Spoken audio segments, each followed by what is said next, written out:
Welcome, everyone, to today's Town of Chatham Zoning Board of Appeals meeting. The date is July 14th, 2022. This meeting is being recorded and will be available shortly hereafter for scheduled and on-demand viewing on any smartphone or tablet device. If anyone else is recording the meeting, please let us know. This meeting of the Zoning Board of Appeals is being conducted remotely in accordance with Section 20 of Chapter 20 of the Acts of 2021 and shall afford adequate alternative means of public access via Microsoft Teams by calling the phone number 1-508-945-4410, and then you have to punch in the ID number for the conference, and that would be 745-130-16, and hit the pound. Or you can join the meeting online via Microsoft Teams through the link in the posted agenda. Despite our best efforts, we may not be able to provide for real-time access, and we will post a record of this meeting on the town's website as soon as possible. In accordance with town policy, the public can speak to any issue or hearing or business item on the agenda during the meeting when recognized by the chair. We need to authorize this hybrid form of meeting, and I will do that with a roll call of all of the board members. Mr. Upson. James Upson, I approve this format. William Grau, I approve this format. Megan Story, I approve. All C. Semple, I approve. David S. Nexon, I approve. David R. Thompson, I approve. Randy Potash, approve. And David H. Reach, I approve. I would ask that citizens or non-board members participating in the call via the phone only for their name and the last four digits of their phone number for ID purposes. Our meeting will be conducted today in the following manner. First of all, the hearing notice is going to be read by the lady to my right. This is Sarah B. Clark. She is the PPO for the town. That is the Principal Permitting Officer. Then it will be presented by either the applicant or their representative. Following their conclusion, I would ask for anyone here or in the Microsoft Teams audience who wishes to speak in favor to do so. When that is done, I would read any and all correspondence that we have received, whether it be pro or con. Then I would ask for anyone who wishes to speak against the application or has a specific question to join the meeting. And that would either be here or again through Microsoft Teams. When that is done, it's very possible the applicant might wish to rebut some of the testimony. When that's done, board members will have their questions. Following that, the board will close the hearing and go into deliberations. Deliberations are strictly amongst us unless a board member introduces into the discussion a member of the audience or, again, Microsoft Teams who had presented something during the meeting. I would tell you that in the Commonwealth of Massachusetts, to be successful, you need to get a supermajority of votes. In our case, there were 5 votes, so to be successful, you need 4 yes votes to be successful. And voting today, we have Mr. Upson, Mr. Semple, myself, Dave T., and Dave V. All votes will be taken by a roll call. Are there any questions? All right, Sarah, I think we have to approve some minutes from June 23rd. Paul? I'll move to approve the minutes of June 23rd as published. Dave Reach seconds. We need a roll call on that. Buck? Buck, yay. Paul? All votes yes. Dave T., yes. Dave Reach votes yes. And I vote yes. Thank you. Okay, our first application today is 21-093. Sarah, if you would please read it. Application number 21-093, Benjamin Howard Emery, care of William G. Litchfield, Esquire, 330 Orleans Road, North Chatham, Mass. 02650. Owner of property located at 624 Orleans Road, also shown on the Town of Chatham's Assessor's Map 12J, Block 18, Lot 10A. The applicant seeks to enlarge, extend, or change a non-conforming accessory structure, garage, on a non-conforming lot via the construction of an addition. The existing garage is non-conforming and that it is located 11.1 feet from the northerly abutter and 12.7 feet from the westerly abutter. The proposed addition will be nonconforming, and that it will be located 8.9 feet from the northerly abutter and 1 foot from the westerly abutter, where a 25-foot setback is required. The existing building coverage is 2,532 square feet, 16.4%, and the proposed building coverage is 2,862 square feet, 18.5%, where 15% is the maximum allowed. The lot is nonconforming, and that it contains 15,452 square feet, where 40,000 square feet is required in the R40 zoning district. A special permit is required under Mass General Law, Chapter 48, Section 6, and Section 5B of the Protective Bylaw. This was continued from January 13th and May 26th, 2022. Mr. Litchfield. Good afternoon, Mr. Chairman. As Bill Litchfield, representing the applicant, we would ask your permission or agreement to continue this matter until September 22nd. We are working with neighbors continuing to work with neighbors toward a resolution of their concerns. I think we have accomplished that, but we'd like to finalize it. Sarah advises that September 22nd is wide open, so if the board would so allow, we request that. Any questions? I will move to grant the requested continuance to September 22nd, 2022. And Dave Veach seconds. We need a vote on that. Buck? Buck votes yes. Paul? All votes yes. Dave T? Dave T. votes yes. Dave Veach votes yes. And I vote yes, that's Thank- unanimous. Thank you very much. Thank Mr. you very Field. much. Okay, and we will keep Mr. Litchfield on the podium, and we're going to jump down to application 22-055. Sarah?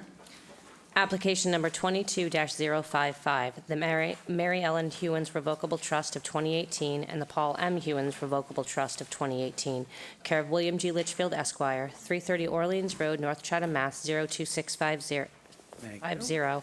Owner of property located at 32 Sea Pine Road, also shown on the Town of Chatham's Assessor's Map 11L, Block 1, Lot HC. The applicant seeks to modify special permit number 20-088, granted on February 11th, 2021, which allowed for the demolition of the existing dwelling and the construction of a new dwelling and swimming pool. The applicant now seeks to modify this special permit to allow for building coverage that exceeds the approval.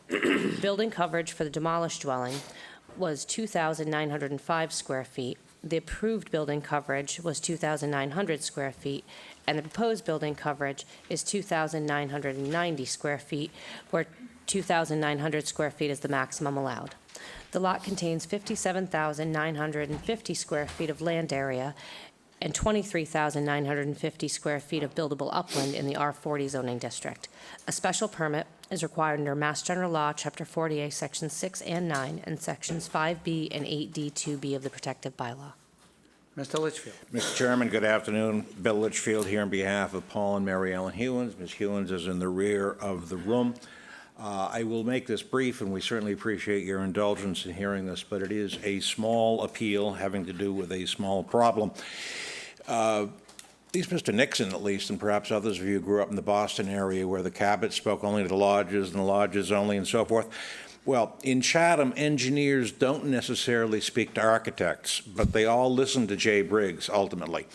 And that is our problem here. There was a misunderstanding between our engineer who did the site plan and our architect who obviously did the architectural plans.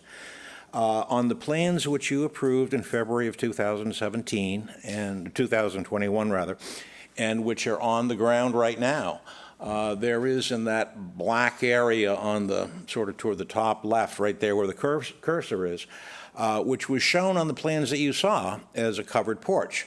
But unfortunately, the engineer missed that. So that coverage was not included in the calculations. In addition, these plans were developed a year and a half or 2 years ago during the time where there was some lack of complete understanding as to how coverage was calculated, not because of porches, but whether it was corner boards and foundations and all of that. So what was approved was 2,900 square feet. What it actually is on the ground is 60 square feet from that front porch, which is covered as built, and an additional 25 or 30 square feet resulting from a calculation on corner boards. I can certainly go through the criteria, Mr. Chairman, if you would like me to, or I could simply leave it at that and ask for your ratification of the house which is now on the ground. Yeah, unless there's a member who wants it, I would say we leave it at that. Any objections? No, okay, very good. Thank you. Is there anyone here or in Microsoft Teams that wishes to speak in favor of this application? If so, please indicate to us now that you would like to speak.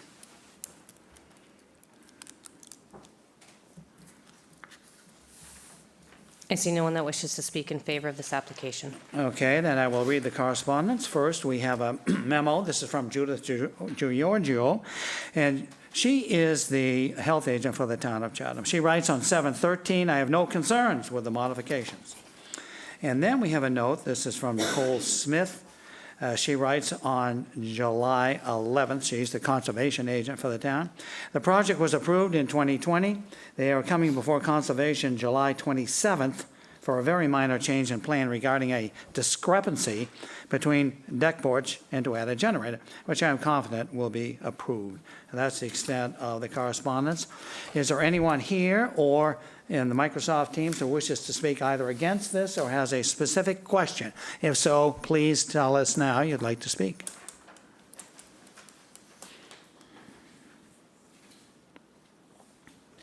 I see no one that wishes to speak in opposition or has a question. Okay, then we'll have questions from the board. Buck? No questions. Bill? No questions. Megan? No questions. Paul? No questions. No questions. Randy? No questions. And I, And I have no questions. Paul? I'll move to close the hearing and move into deliberations. Dave Veach seconds. We need a vote on that. Buck? Buck votes yes. Paul? All votes yes. Dave? Dave Thompson, yes. Davey? Dave Veach votes And yes. I vote yes. Deliberations, Bill? I really don't have anything to add to this. If voting, I certainly would approve it. I feel the same. Going past the property this week, it's clearly a substantial change from what was there before, and a nice job. And I think the change here is de minimis, so I do not think it's substantially more detrimental to the neighborhood. I agree with Paul. Sorry. As do I. And as I do as well. I'm a little conflicted on it, but it sounds like everybody else is in favor of it, so c'est la vie. Okay, all right. I will move to grant the application as submitted. Dave Veach seconds. Okay, we need a vote. Buck? No. Paul? Yes, Paul votes yes. Yes. Dave Veach votes And I yes. vote yes. So that passes 4-1, and that's the supermajority I was talking about before. Thank you very much. Okay, so application 22-051, please. Sarah. Application number 22-051, John F. Brigden and Catherine C. Brigden Revocable Living Trust, care of William F. Riley Esquire, P.O. Box 707, Chatham, Mass. 02633. Owner of property located at 32 Ivy Lane, also shown on the Town of Chatham's Assessor's Map 16B, Block 40, Lot 30. The applicant seeks to enlarge, extend, or change a nonconforming dwelling on a nonconforming lot via the construction of additions, a deck, and installation of a new foundation. Also proposed is the construction of a conforming carriage house/garage. The existing dwelling is nonconforming and it is located 14.3 feet from the westerly abutter. The proposed deck will be nonconforming and that it will be located 11.6 feet from the westerly abutter where a 15-foot setback is required. The proposed additions and carriage house/garage will comply with road and abutter setback requirements. The existing building coverage is 1,584 square feet, 10.2%, and the proposed building coverage is 2,305 square feet, 14.8%, where 15% is the maximum allowed. The lot is nonconforming and that it contains 15,568 square feet, where 20,000 square feet is required in the R20 zoning district. A special permit is required under Mass General Law, Chapter 40A, Section 6, and Section 5B of the Protective Bylaw. Mr. Riley. Good afternoon. Bill Riley on behalf of John and Kate Brigden, who are present here today. This is a design that's gone through several iterations because we're down in the old village. In our time before the Historic Commission, we presented one design, and there was strong opposition by the members of the commission, and they referred the matter to Sarah Korjeff, who's the historic preservationist at the Cape Cod Commission. And she made comments that indicated that she felt under the Cape Cod Commission standards that some of the design changes we'd proposed were inappropriate. So we went back to the drawing board and made changes in accordance with her suggestions and submitted the new plans, which were also reviewed by Sarah Korjeff. And her written correspondence to the commission was that the changes that had been made had incorporated her previously stated concerns, and she had no objection to that design. Accordingly, we filed with, we didn't file with you until we had gone through that process. So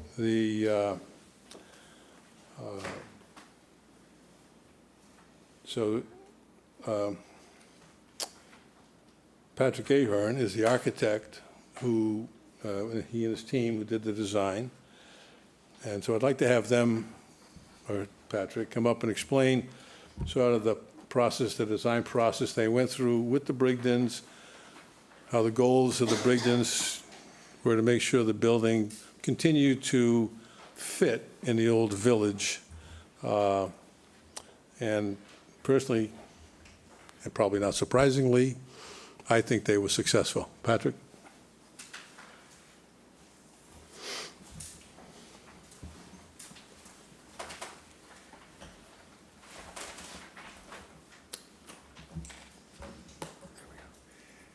Thank you, Bill.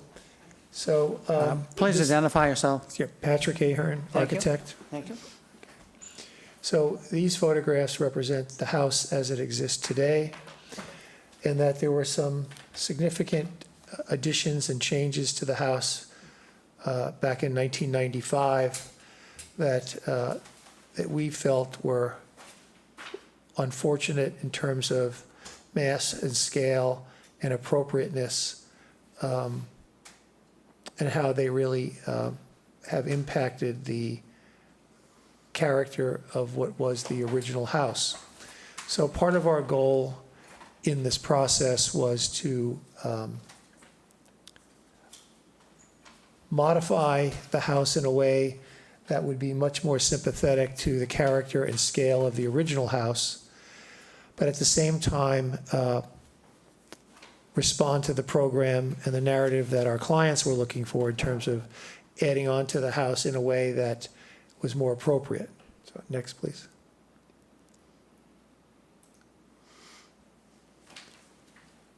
So what we have here is the existing front elevation, noting the corner of the original house was chipped away, and there's a freestanding column. And then there's this flat roof, 1995 addition that has no relation to the eave height of the existing cottage, and in fact, really is inappropriate in many, many ways. What we are showing you, if we could go back for a moment, what we're showing you is the modified scope of work on the house, where we are putting the front door back into the center portion of the house, working with the existing dormer on the front of the house, and then two relatively modest additions on the left and then the addition on the right, reflecting more of the hierarchy of what you would hope to see in a house that was added on over a period of time in a more sympathetic way. Next, please. Likewise, on the rear of the house, you see the 1995 addition on the left, which again has no relation in scale or style to the original cottage. And what we have proposed is the additions on the left and the right that, again, break down the hierarchy, reflecting the original character of the house, and a new stone base that is veneered over the existing, that really gives the house a podium to sit on. So the house reads much less vertical than not in this black and white drawing with the stone base. Next.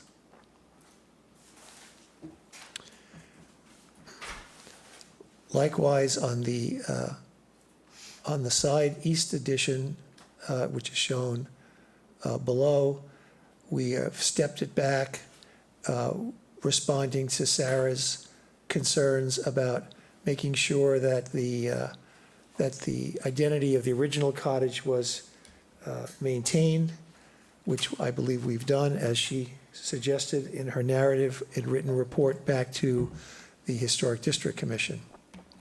Next, please. As you can see on the west side, the 1995 addition with its all-glass windows and glass transoms and overscaled volume really overpowers and has no relationship to the original cottage. Again, in true elevation, although in reality it will read differently, it still shows how we've stepped back the character and scale of that particular piece. Next. If I could just say one thing that, go back one slide, please. It's a little confusing when you look at the end view because it's not clear that the dormers on the additions are separated from the main house.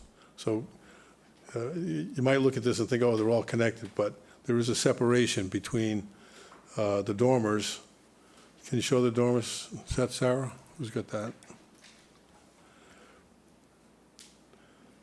Yeah, so those dormers, those are separated from the main house, and that was the change that Sarah Korjeff wanted, so that the eave line of the original house was exposed and kept visible. Right, and I'll just read from her notes. As requested, here are some additional comments on the revised plans for 32 Ivy Lane for consideration by the Historical Commission. The revised plans show the applicant will preserve the original size and slope of the south roof dormer, which is a character-defining feature of the building. The revised plans also show the applicant has shifted the proposed side Ls to create more space between the roof eave of the main structure and the roof of the side Ls, as Bill was just describing. This change makes it easier to view the original roof slope and trim, but the side L still obscures most of the east wall and its distinctive profile. It would be preferable to reduce the size of the proposed L and expose more of the east wall, which we did, and that she goes on to say that the Old Village National Register nomination notes that the district retains integrity largely because more recent construction and alterations have adopted the small scale, massing, materials, simplicity of design, siting, and other characteristics of their historic neighbors. The scale, massing, and materials of the proposed additions seem to be in keeping with that tradition. End of quote. Next, please.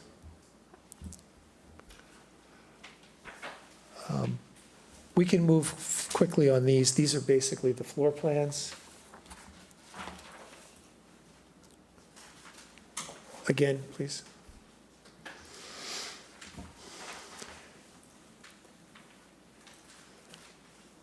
Okay. So the other component to the project is a new 343 square foot carriage house, which would be new construction, one-car garage in essence, that matches all of the details the brackets of the roof, the roof shape, the massing, the shingling, and materials, as if it could have been an original small-scale, one-car garage / carriage house on the property. And that all of the additions, the addition on the left and the right, the east and west of the house, as well as the proposed carriage house, meet all the dimensional setbacks of the current zoning. And why we're here is, as you well know, it's a substandard lot, and any changes within the substandard lot would require us to visit the ZBA. I think that's what I have, Bill. Okay, great. So I'll go through the criteria.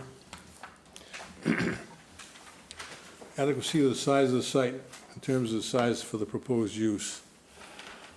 Now, the applicants believe that the size of the site is adequate for the proposed construction. This is an R20 zone, and the setbacks are 15 feet from the sideline.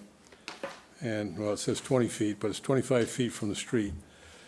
The house is pre-existing and non-conforming as to some setbacks. The building is generally compliant, and our proposed lot coverage is 14.8%, where 15% is allowed.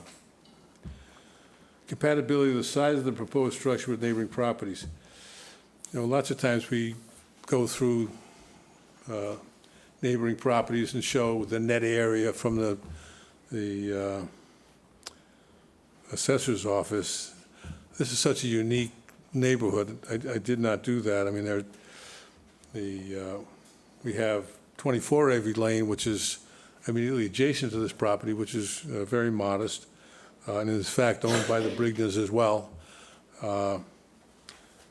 You know, you've got the Horrocks property, which is behind that, where they put a very large addition on their property. As you enter Ivy Lane, the house on the left as you come up is the result of a very substantial modification over the years. Going down Hammond Hill Lane, you know, there are other houses that have been enlarged as well.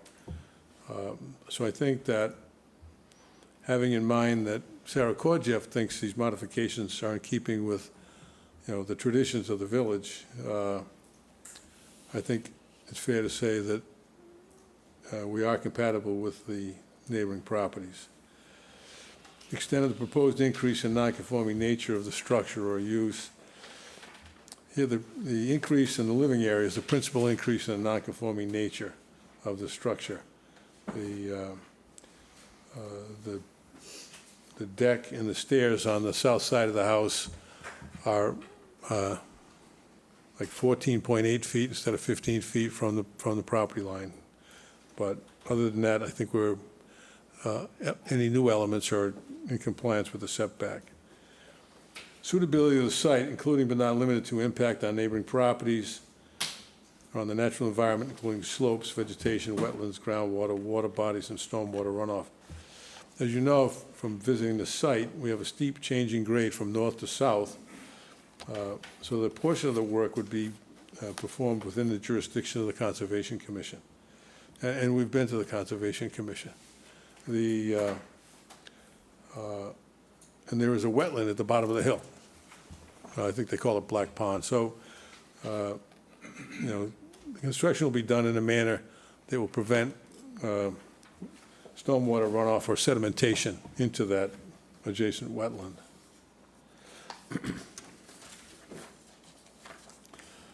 So, impact of scale, siting, and mass on neighborhood visual character, including views, vistas, and streetscapes. I think the views, vistas, and streetscapes are not that appropriate for this particular consideration, although, you know, the scale, siting, and mass on the neighborhood visual character is important. And I think that, you know, you know, perhaps the original design was not, but, you know, most projects that go through a permitting process end up as better projects. I think this is one of those instances when the redesign, as determined, as, you know, in the opinion of Sarah Korjeff, is in keeping with the traditions of the village. So we think that the proposed structure is not substantially more detrimental to the neighborhood than the existing structure. Compatibility with proposed use with neighboring uses, it's a single-family residence in a single-family neighborhood. We are going to have a new septic system. I think the other items aren't particularly appropriate. So that would be our presentation. Thank you very much, Mr. Chairman. Thank you. Okay. Is there anyone here on Microsoft Teams that would like to speak in favor of this application? If so, please indicate to us now that you wish to join the meeting.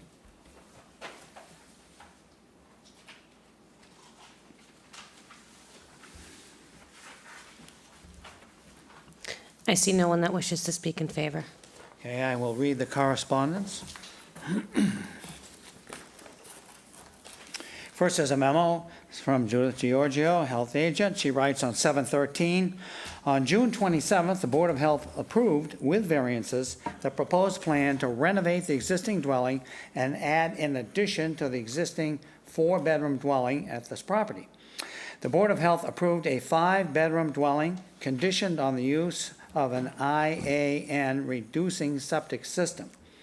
The property is required to be deed restricted to 5 bedrooms and have an operation and maintenance contract for the operation of the septic system. Then we have a note. This is from Michelle Clark. She writes on July 7th. The applicant was before the Historical Commission on April 19th, May 3rd, and May 17th, requesting a partial demolition of the subject structure.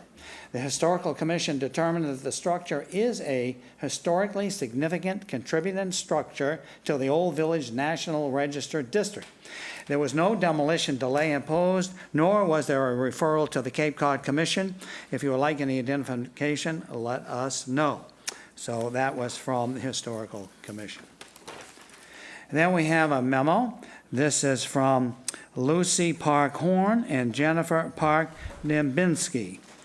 They write on July 12th, we are the owners of 57 Silverleaf Avenue. Our family has owned this property for over 70 years. We are writing because we have received the abutters notification. In our opinion, the proposed changes and additions are way out of scale for the small size of the parcel. We are also very concerned that the pool in particular overlaps a public right-of-way. Moreover, the Ivy Lane property abuts our property at the rear through this right-of-way. Thank you for your consideration. Then we have a letter. This is dated July 11th from Joseph O'Brien III and Thayer Collins O'Brien. They write, we write in support of this application. We know this project on this property, and the folks will honor our little lane and our beloved old village. Joe and I are neighbors who own a house at 14 Ivy Lane. We hope that this letter encourages the ZBA and the town of Chatham to improve our neighbors' 32 Ivy Lane project. This beautiful and historical restoration project has every indication of honoring the original cottage, restoring the symmetrical balance to the house, and keeping the home's integrity in sync with our Chatham's charming aesthetic. Thank you. We look forward to seeing this project approved. Please let us know if there's anything else we can do to help. Then we have a note. This is dated July 8th. It is from Paul Chamberlain. He writes, thanks for sending the plan. I note that the ROW along the east side of the property where the swimming pool is proposed appears to belong to the applicant. However, our plan of record indicates that this portion of the ROW is right away, that this portion of the ROW is owned by the Chatham Conservation Foundation. I don't know whether this makes any difference in land coverage calculations submitted with this application, but thought you should have a heads up. We may be looking at this more closely from our end as well. And then we have a note. This is from William F. Riley, dated July 12th. In accordance with our conversation this morning, I want to set out a brief explanation of the state of the title to the 12-foot right-of-way adjacent to and now part of the Bridgeton property at 34 Ivy Lane. The first owner of the Bridgeton parcel as a separate lot was Perry Walton. He acquired title from Jeanette Carruthers, who owned a substantial amount of real estate in this area of town. In 1916, she conveyed the property now owned by the Chatham Conservation Foundation to George Doggett. I have highlighted the portion of the description that bounds this lot by Perry Walton, 112 feet. That distance includes the 12-foot wide right-of-way and the 100 feet of the Walton lot. The current deed into the CCF uses the same description as the Doggett deed. I am confident that the CCF did not acquire any fee interest in the right-of-way as a result of these deeds. Thad Eldridge, on behalf of CCF, reminded me that Jeanette Carruthers had obtained ownership of the right-of-way. After examining the records at the Registry of Deeds, I could find no separate transfer of the, quote, fee in the ROW, end of quote. But the records show that 24 Ivy Lane was her homestead, and she conveyed it to the Hildegard and Norma Grimmer. And that deed also contained the following language, beginning, quote, all my real estate, house, personal property, and all other pieces of land situated in the town of Chatham, end of quote. Accordingly, the fee in the ROW conveyed along with the 24 Ivy Lane property. Although a series of transfers, the title to 24 Ivy Lane passed to David McManus and his wife, who then sold the property to the Bridgestons. They then did a deed, copy attached to themselves as owners of 32 Ivy Lane, specifically including the right-of-way in the description. Neither Mr. Chamberlain nor Thad Eldridge has pointed to any instrument of title that conveys a fee interest in the ROW to the CCF. Please let me know if you have any questions. Again, that was from Bill Riley. And I think that's it, right? Yeah. Okay. All right. So now I would ask for anyone here on Microsoft Teams who wishes to speak either against this application or has a specific question to let us know you'd like to join the meeting. If so, please raise your hand. The gentleman in the back. Yes, sir. So please give us your name. And the floor is yours. Yeah, my name's Dwayne Coggins. My wife and I are direct abutters of the Bridgeland property on the east side, and we've got a long common property line, probably, I don't know, 200 feet or something. It's a pretty good sized property. We consider the Bridgelands our friends. We fully intend to continue that friendship. But I think it's fair to say we might have a difference of opinion on what might be in each of our best interests for that area. I mean, although we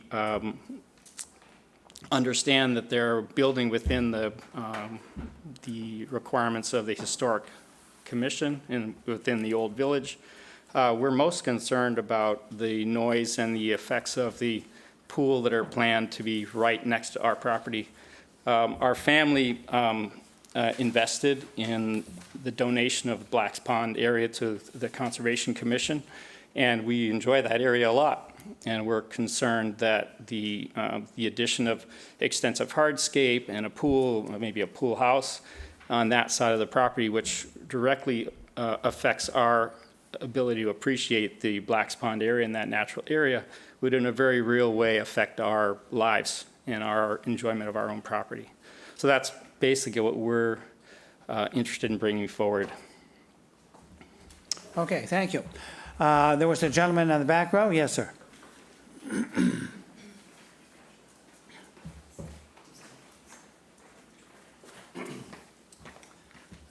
Hi, my name's Christopher Smith, and I think I'm in a butter. I think we share a corner of our properties with the Brigdens.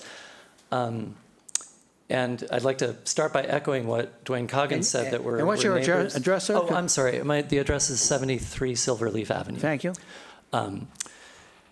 Same thing. We're neighbors and friends for a long time, and hope to remain so. I'm wondering, though, and also I think I have slightly different feelings about what the Brigdens are planning and wanted to voice them. I'm wondering if I can ask for Mr. Ahern's second slide to be put up. Yes, you could. All right. It was the elevation of the project from the front is the slide I'm looking for. Existing? Proposed.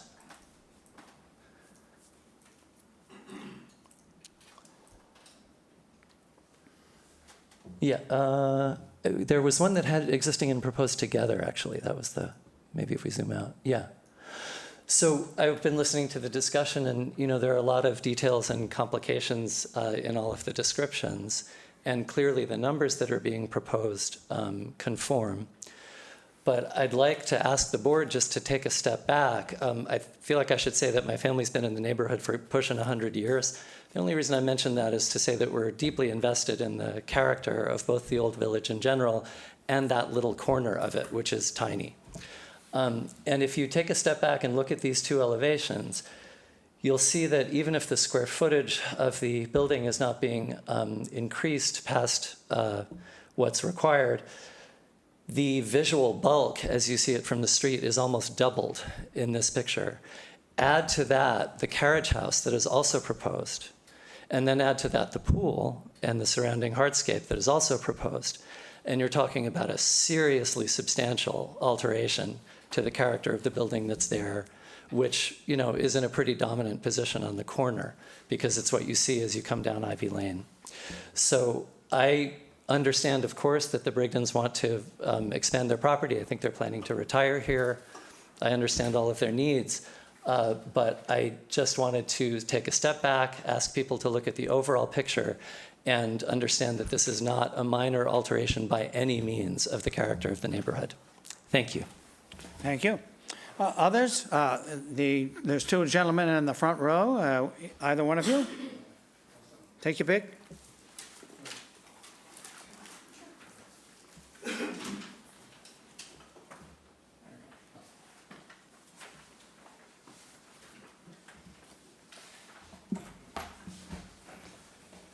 Good morning, or afternoon, I guess it is. My name is Bill Horrocks. I live with my wife, Joan, at 26 Ivy Lane in the Old Village National Register Historic District, in a dwelling which is a contributing structure to the district.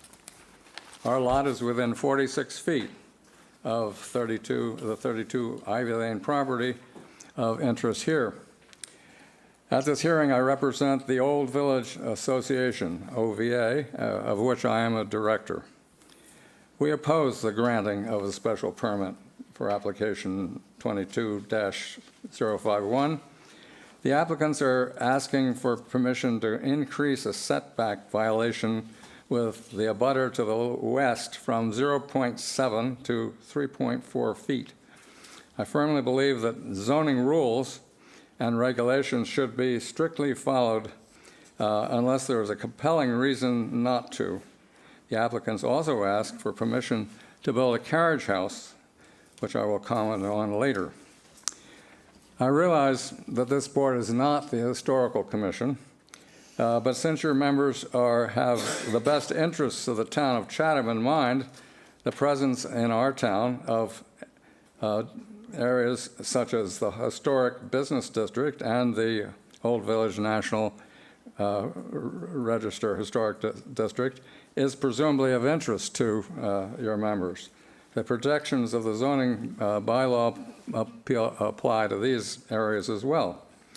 The success of these historical areas in preserving the preservation of Chatham's charm and historical aura is of value to residents and visitors alike. The Old Village National Register Historic District is a compact area extending from the intersection of Main and School Streets in the north to the intersection of Bridge Street at its southern extremity. It is bonded on the west by the Mill Ponds and on the east by Chatham Harbor. A National Register district is preserved by contributing homeowners agreeing to make only necessary and modest modifications to their dwellings so that they retain a large degree of sameness with the original contributing structures and are recognizable as the dwellings that they were before they were modified. Most property owners have readily accepted this responsibility in return for the privilege of living in our attractive and architecturally stable community. The small-scale, shingle-clad, modest homes in our district reflect the evolution from what was a center of commerce in the 19th century to the locus of vacation homes today.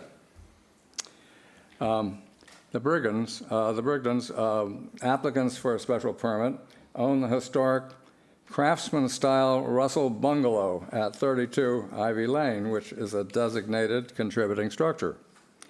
They propose to modify their bungalow, transforming it into a much larger house that, as can be seen from the north elevations of the existing and proposed buildings shown on page 5. You've just seen a couple of illustrations of this here just a while ago.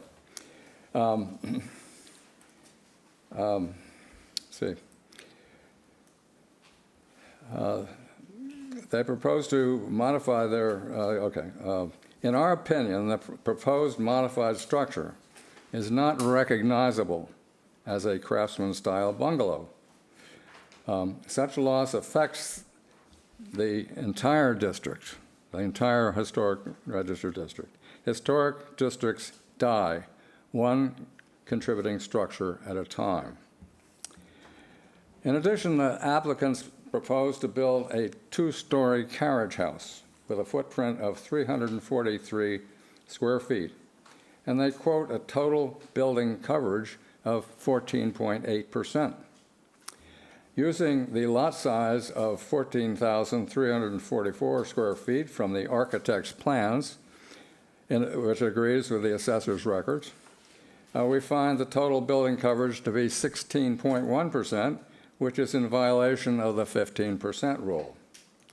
The applicants use an unexplained 15,568 square foot lot area in their building coverage calculation. It may be that the applicants added the area of the fee of the rights of way to the lot area to achieve this result. However, such use is not in accord with definition number 63, defining lot area of the 2019 Protective Bylaws, Section 2, page 8. And I supplied a copy of that to people. This discrepancy needs to be resolved before any special permit is acted upon by this board. Thank you. Any questions? Thank you. Okay. Others? Yes, sir. Thank you.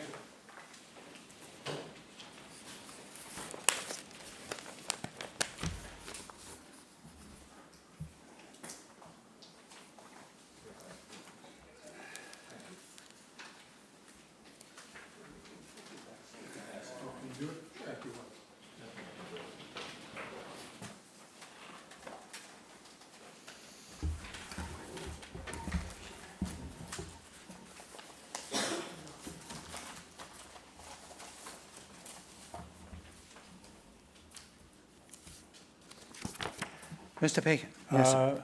Mr. Chairman, members of the Zoning Board of Appeals, good afternoon.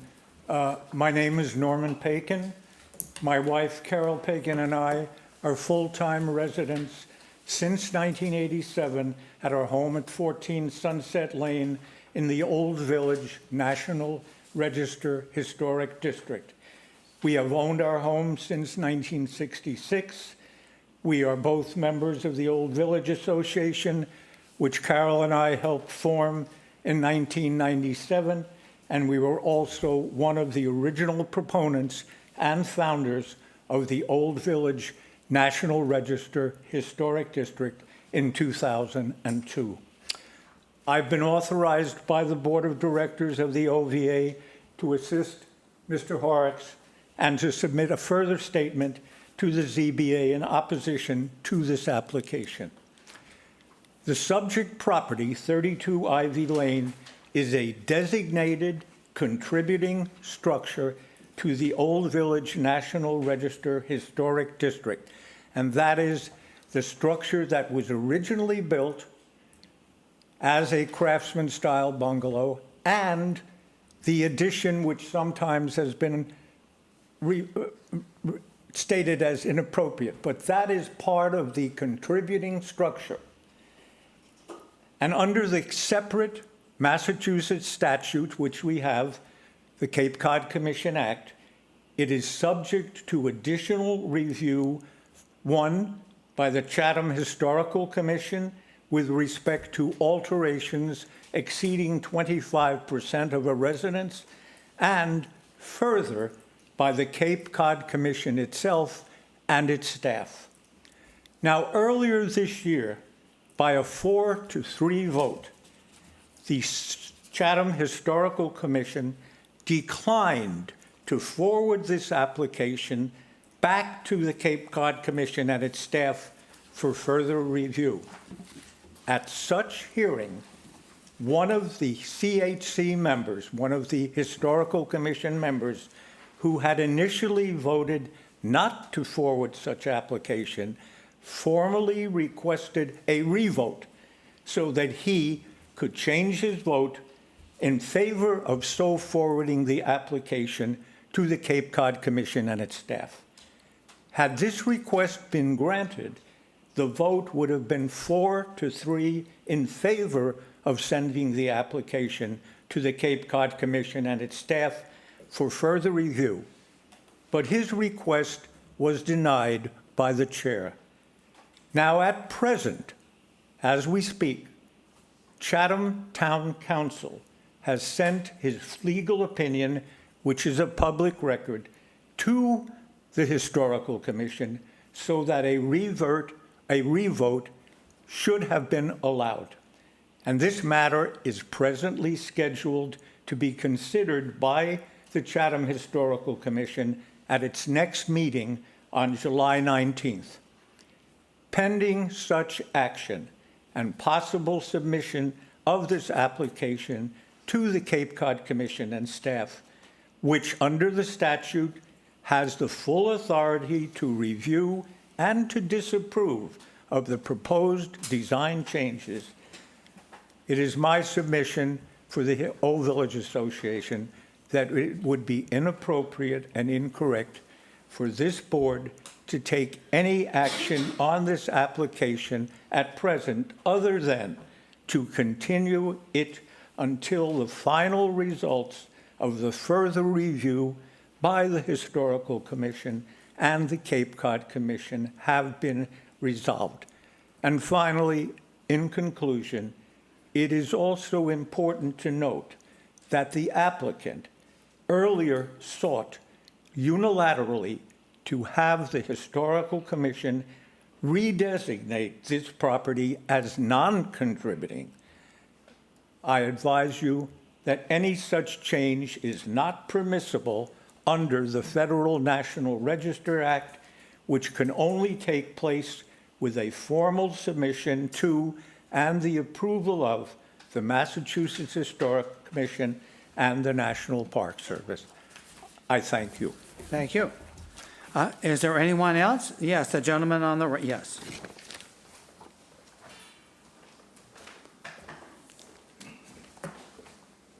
Thank you, Mr. Nixon. I'm Bob Lear. I'm here now and speaking for the Chatham Conservation Foundation. I happen to be on the Historical Commission, but I'm not touching that part of it. As was mentioned before, there is a right-of-way that goes down the east side of the property. Sarah, can you bring up that last, I think it's the last slide.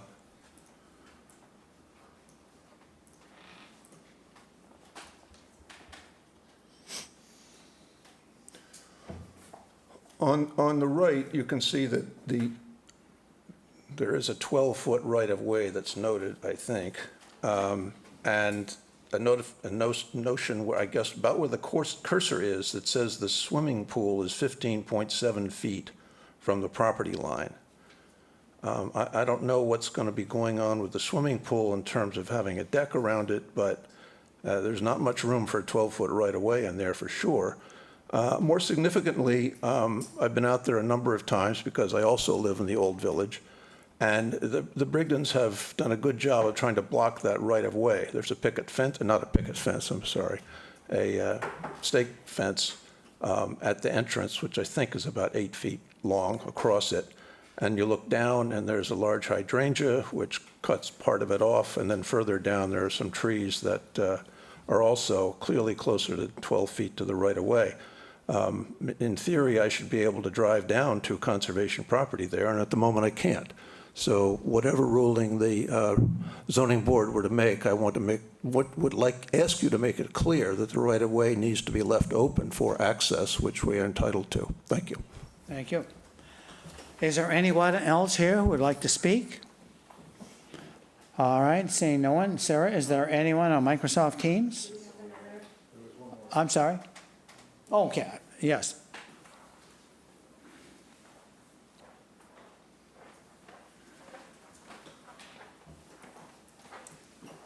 I'm Nancy Kerner. My husband Bill and I own property at 99 School Street, which is one of the thoroughfares going through the Old Village.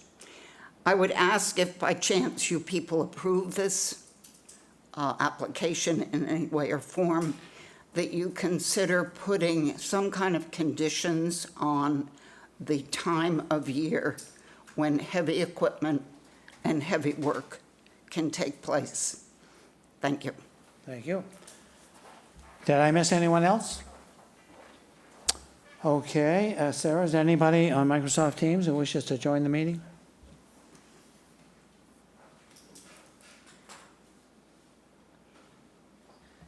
I do not see any hands raised in Microsoft Teams. Okay. Mr. Riley, would you like an opportunity for some rebuttal?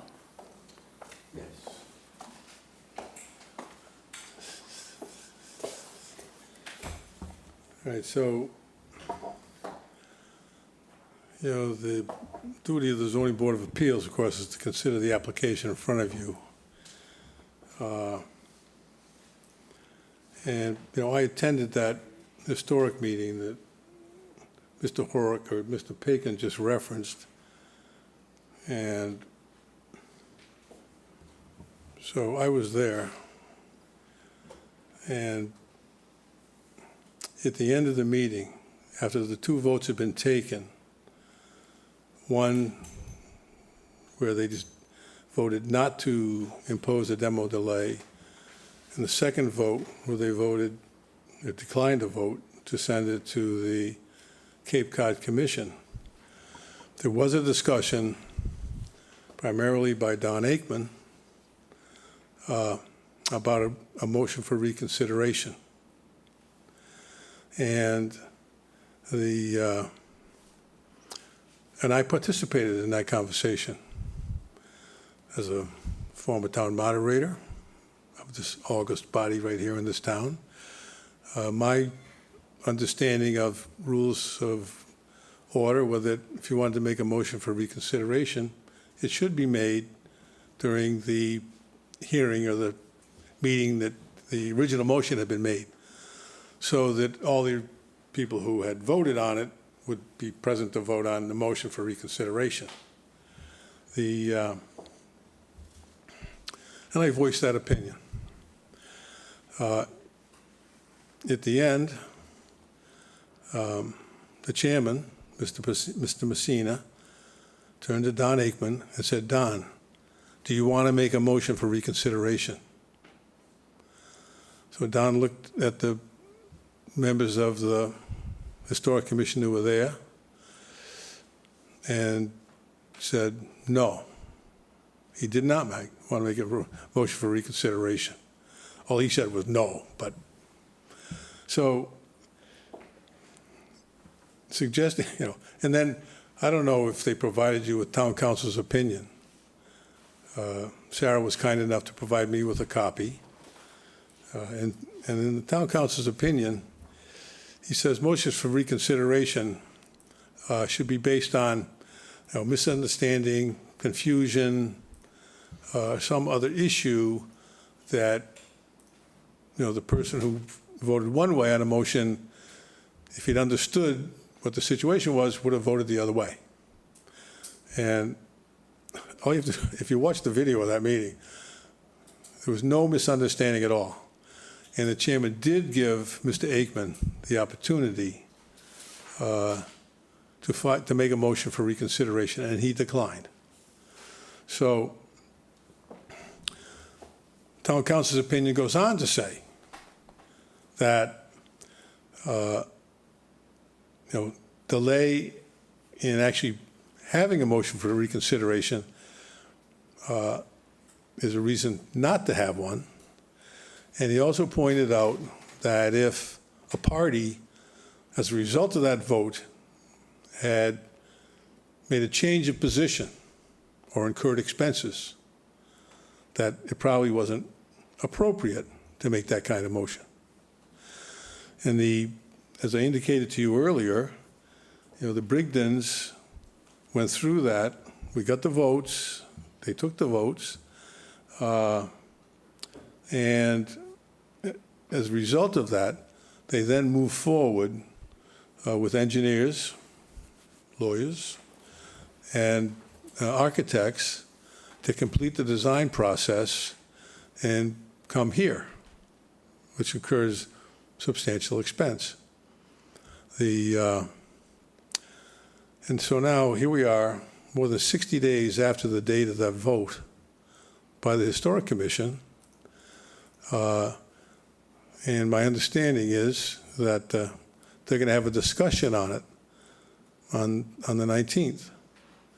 But the opinion says you can't have that motion unless you advertise a hearing and publicize it, make sure the applicant is aware of it and can participate in it. So the suggestion that, you shouldn't act on this because, they're going to do this for you. The reality is, the motion for reconsideration is at the option of the chairman of the commission. It's not something that the members can do. The chairman has to say, okay, I want to see if anybody wants to file a motion for reconsideration, after considering all the other elements that the town council has put in his opinion. So I'm optimistic, as I always am, that fairness in the consideration of this will prevail. If they were going to discuss consideration, they could have done it. I mean, the opinion of the town council was May 17th, it was right after the hearing. They wait 60 days, over 60 days, to even discuss it. So, I know these gentlemen are sincere in their beliefs, although incorrect in some of their facts. And but I think it's, to be fair to the applicants, the idea that somehow you should not act on the zoning parameters, which have no effect whatsoever on whether this thing ever gets sent to the commission, Cape Cod Commission, is really unfair. And with regard to the referral to the Cape Cod Commission,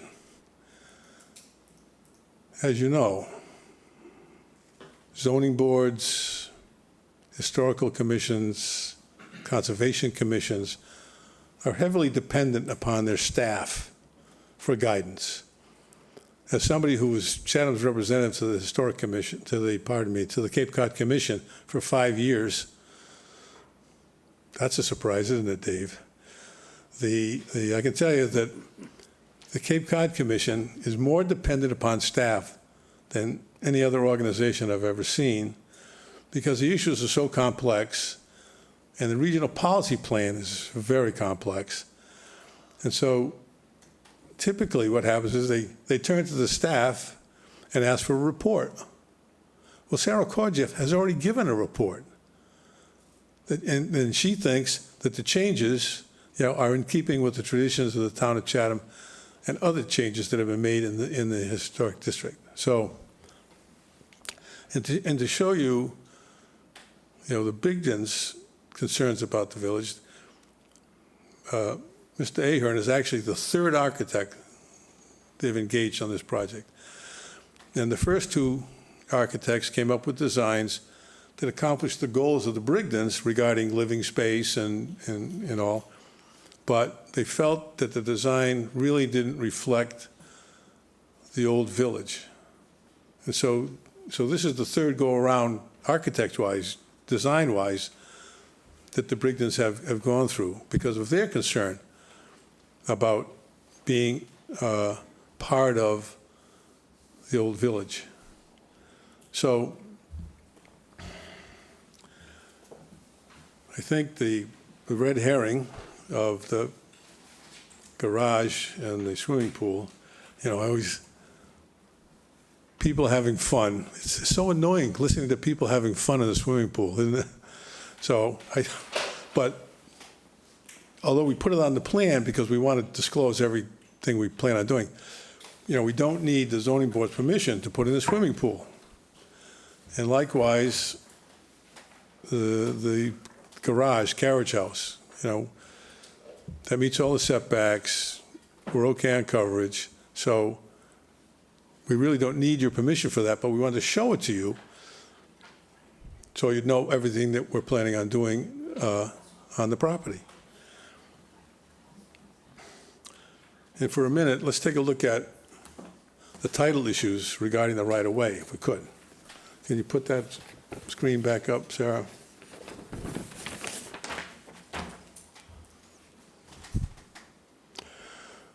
Okay, so if you look at the easterly property line,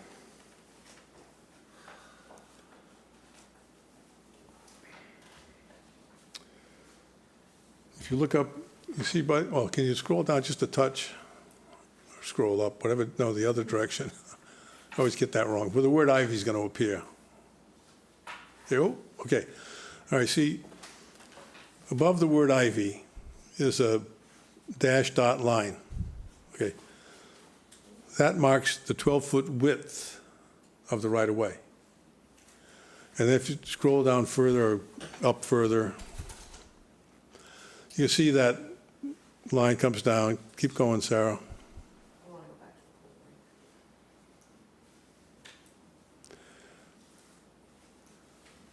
And so that's 12 feet. The pool is 15 feet. So we're not encroaching on the right-of-way. Now, I've done the title for this property. I represented the Alexander family when they conveyed the Cape Cod Foundation the land that abuts the Brigden property. So the definition or the description of the property into the Conservation Foundation is the same description the property had in 1916 when Jeanette Carruthers conveyed the property to Donald Doggett. And the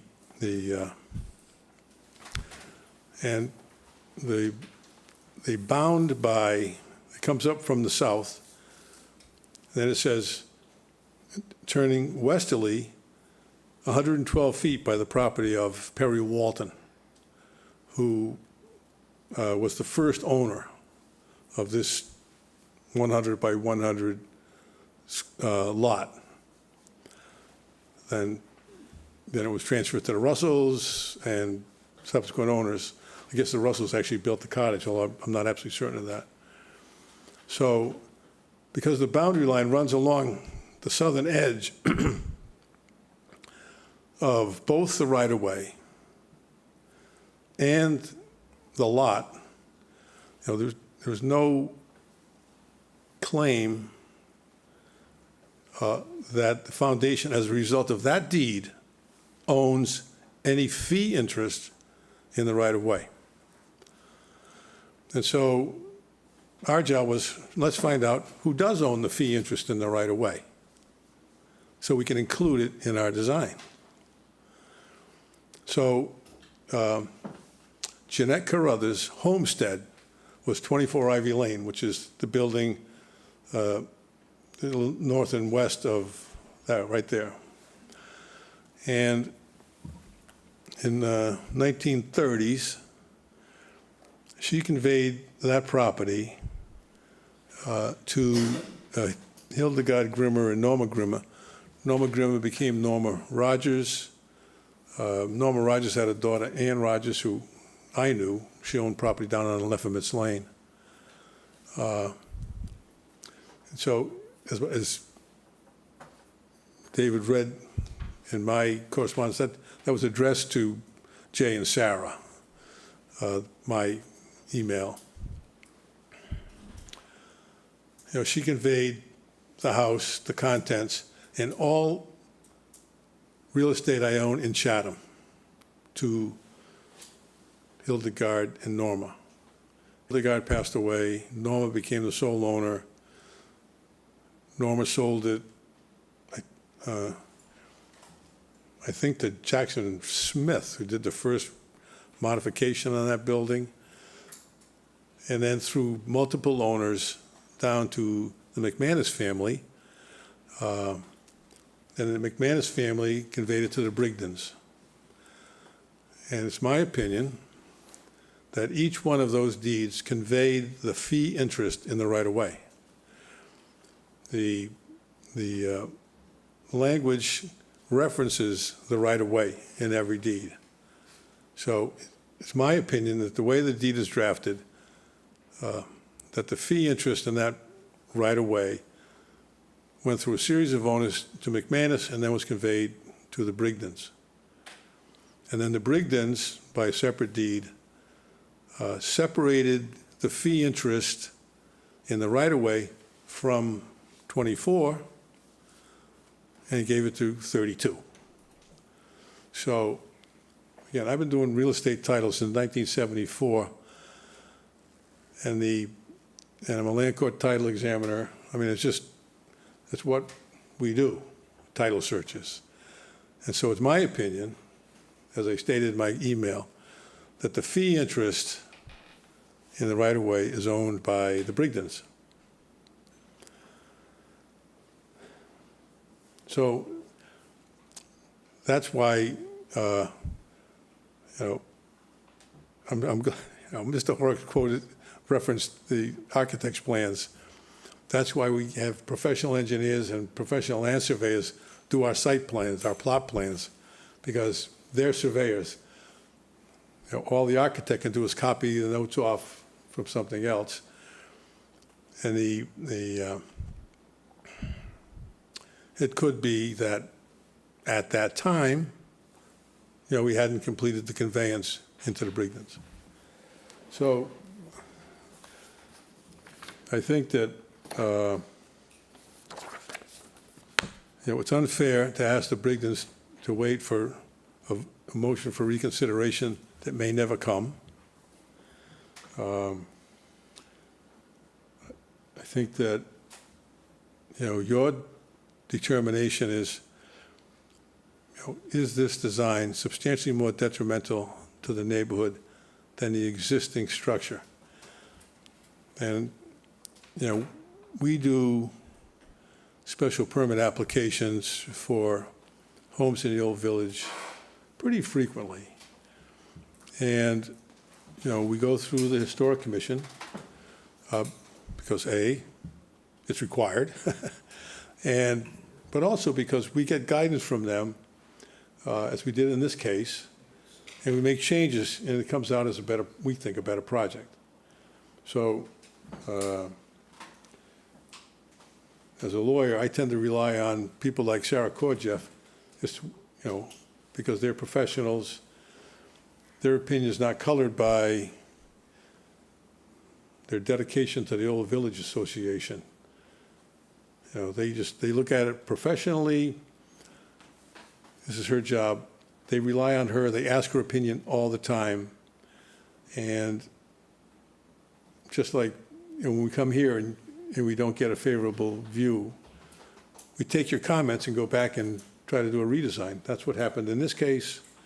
And so I think the voter reconsideration and the historic stuff is really not particularly relevant to you.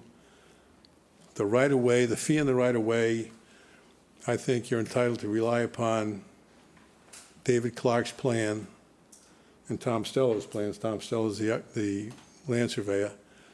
In my opinion, as a professional who does title searches all the time, that the fee in the way, the right-of-way, is owned by the Brigdens. And so, looking at the house, which is really what your job is today. If you put up, can you put up the first, the one that shows the two fronts?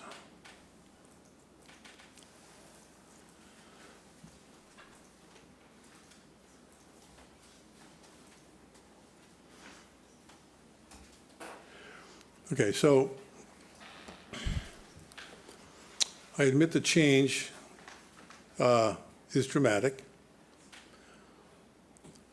but I think the important thing is, we're not really talking about views, vistas, or streetscapes here, because we're basically at a dead end. And so it's really about scale, siting, and mass. And these additions are, well, the one on the east is 14 feet. The one on the west, I think, is a little bit bigger. So they're not enormous additions. As you can see in this view, the dormers on either side of the main structure are separated so that the original Craftsman style structure is still there. We put shutters on, which makes the windows look bigger, but basically the original house before the 95 modification had 4 windows and a center door. That's what we have here. The dormer, of course, only had 2 windows. We've added a 3rd window. So, in terms of, are these changes substantially more detrimental to the neighborhood? And I don't think they are, and I hope you agree with me. I appreciate the concerns of the folks who live over on Silverleaf, who really can't see the property. But I think that, the Brigdens have worked hard, going through several iterations, 3 architects and 2 designs by the 3rd architect, to come up with a design that they think is in keeping with the old village. So that'd be our presentation. Okay, thank you, Mr. Riley. Okay, Yes, may I speak briefly, sir, about Mr. Riley? no, what we try and do here, everybody gets one bite at the apple, and then we go from there. It could very well be in our questioning that we could reintroduce you, but it would be up to a member to do it, okay? So we're going to have questions from the board now, and we'll start. Got a few? Questions. Okay. I will say for the point of reference to this question that I agree with you with the right-of-way. Just, I don't know if I do, but for that, say I do. Does the decking or patio, can you just explain to me what's around the pool? And while I recognize the pool is not under purview here, it seems to connect to the addition, whatever that is. I can't really tell by the plan. And it might just be me. I just can't tell by here. Perhaps Patrick Sorry. can answer the question, or Mike? Did you understand the question? You come out the side, there's some stairs to the back, you go around the front of the pool. Is that a patio? Is it grass? Is it, that's really just my question. Sure. I'm sorry, you have to go to the microphone. Okay, sorry. Because this is, we work with a landscape architect in this.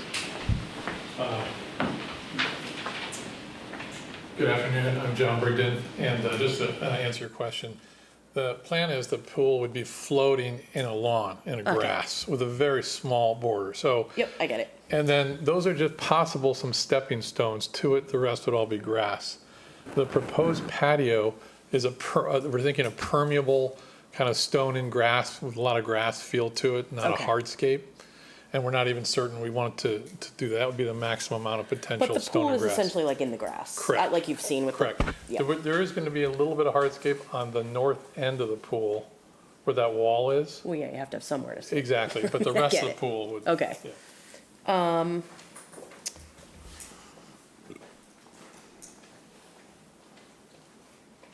I think that's it for now. Okay. Paul?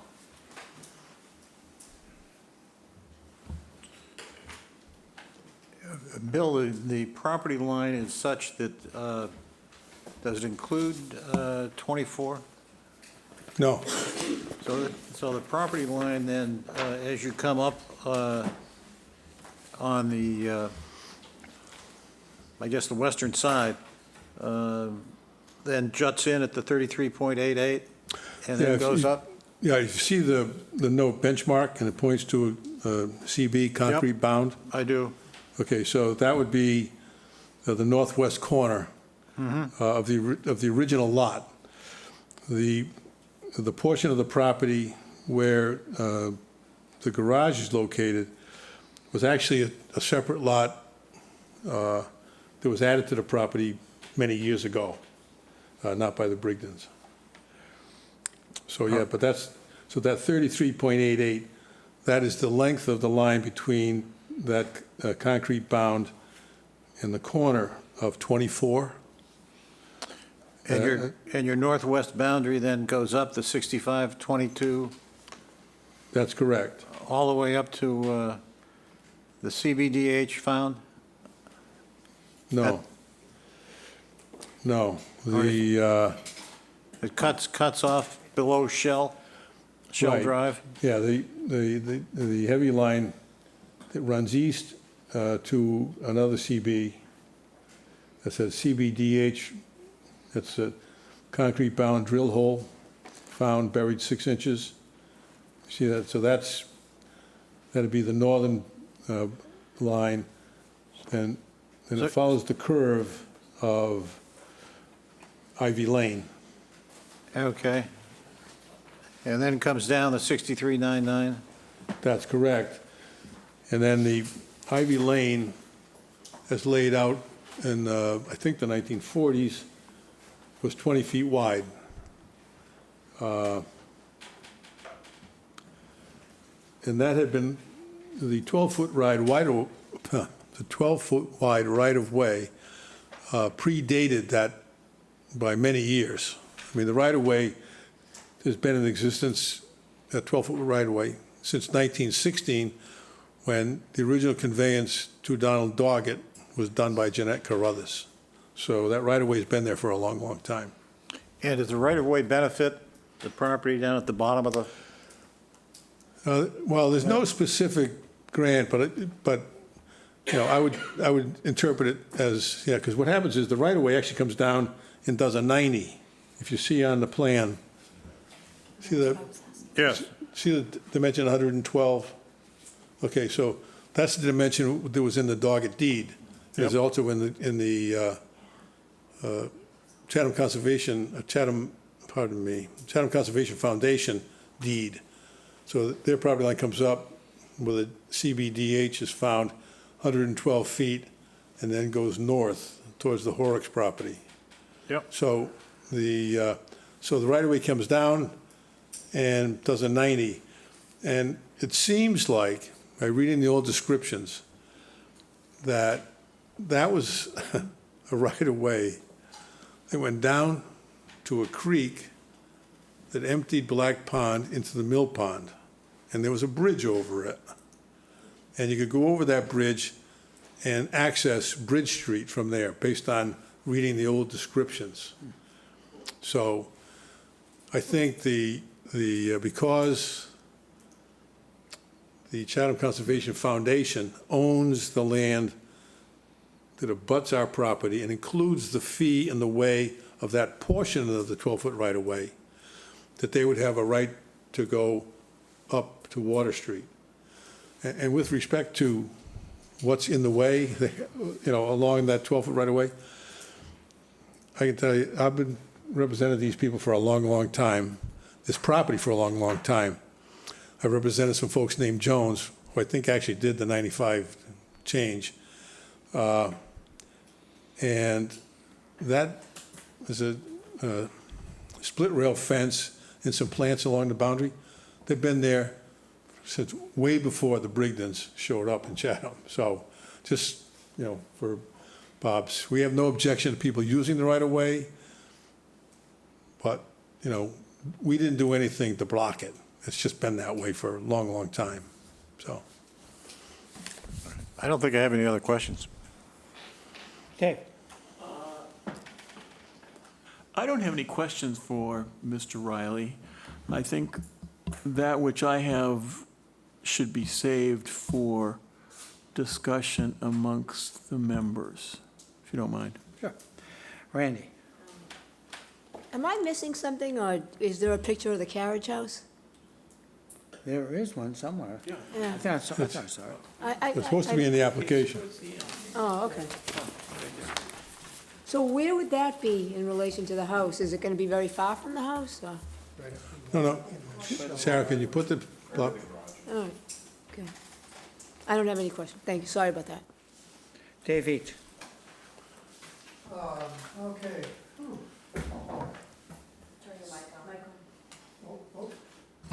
There, that's better. So I just want to check a few things, Bill. In your analysis, I just want to clarify. On point 3, extent of proposed increase in non-conforming nature, you said that it's about the increase in living area, but I just a small point, but I want to note the plan shows that you have decreased the setback on the deck and stairs to Yeah, that property line. I did mention that. At least I You meant did. to mention it. I didn't hear that. Yeah, I meant to. I think I heard you mention it actually in reverse. You said something about going from 11 feet to 14. It goes from 14 To something 11, yeah. to 11 something. So I apologize. it's just a small If I misspoke, point that if I I want misspoke, to I clarify apologize. on. Yeah. Okay. Yeah. And I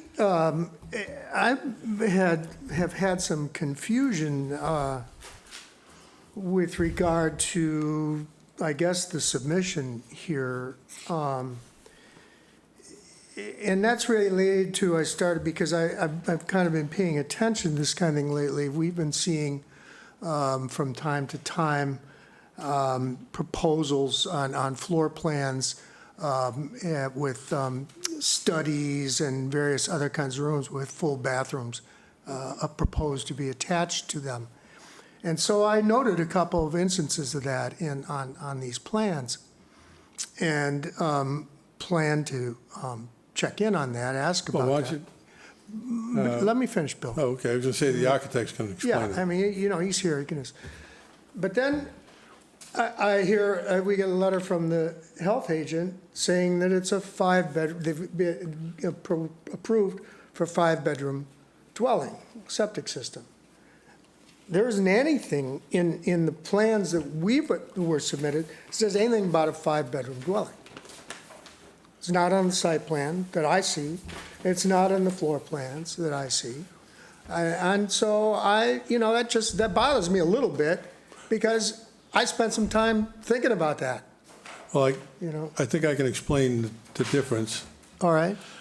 And I know Dave Clark's on the line also, so he might be able to help. But I think what happens is the room above the garage would be qualified as a bedroom.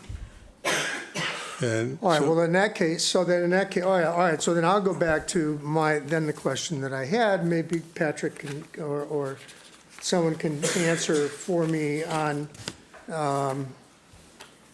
I see on the first floor of the proposal, of the proposed first floor layout, there's an office with a, it looks like a, you know, a wide opening, meet the Board of Health's requirements for being called an office, with a full bath and 2 lavatories attached right off of it.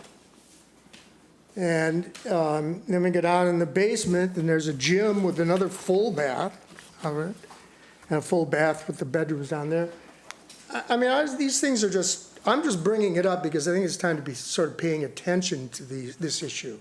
And I know the health agent raised it somewhat recently in a proposal that came before us that was not successful. Same kind of situation, somebody proposing an office, quote unquote, with a full bathroom, and it had a closet in it even. So it's kind of like, maybe we don't directly control that kind of thing, but it's something that I'm trying to pay attention to. I'm thinking about how these uses, what kind of uses sometimes are gonna crop up. You know, if you're providing more full bathrooms than you have bedrooms, it kind of starts to wonder, what's that all about? And so, anyway, that's the end of the question on Well, that. I think in the rest of the universe, you know, they don't actually count bedrooms. You know, you design a septic system for every room that, under the DEP regulations, would qualify as a bedroom. And with Chatham, we're concerned about nitrogen loading. So, but the agency that determines whether a room is a bedroom or not is the Board of Health. Right. And, you know, so they require either a 5 or 6 foot cased opening. The last meeting I went to, they said they now require a 6 foot cased opening.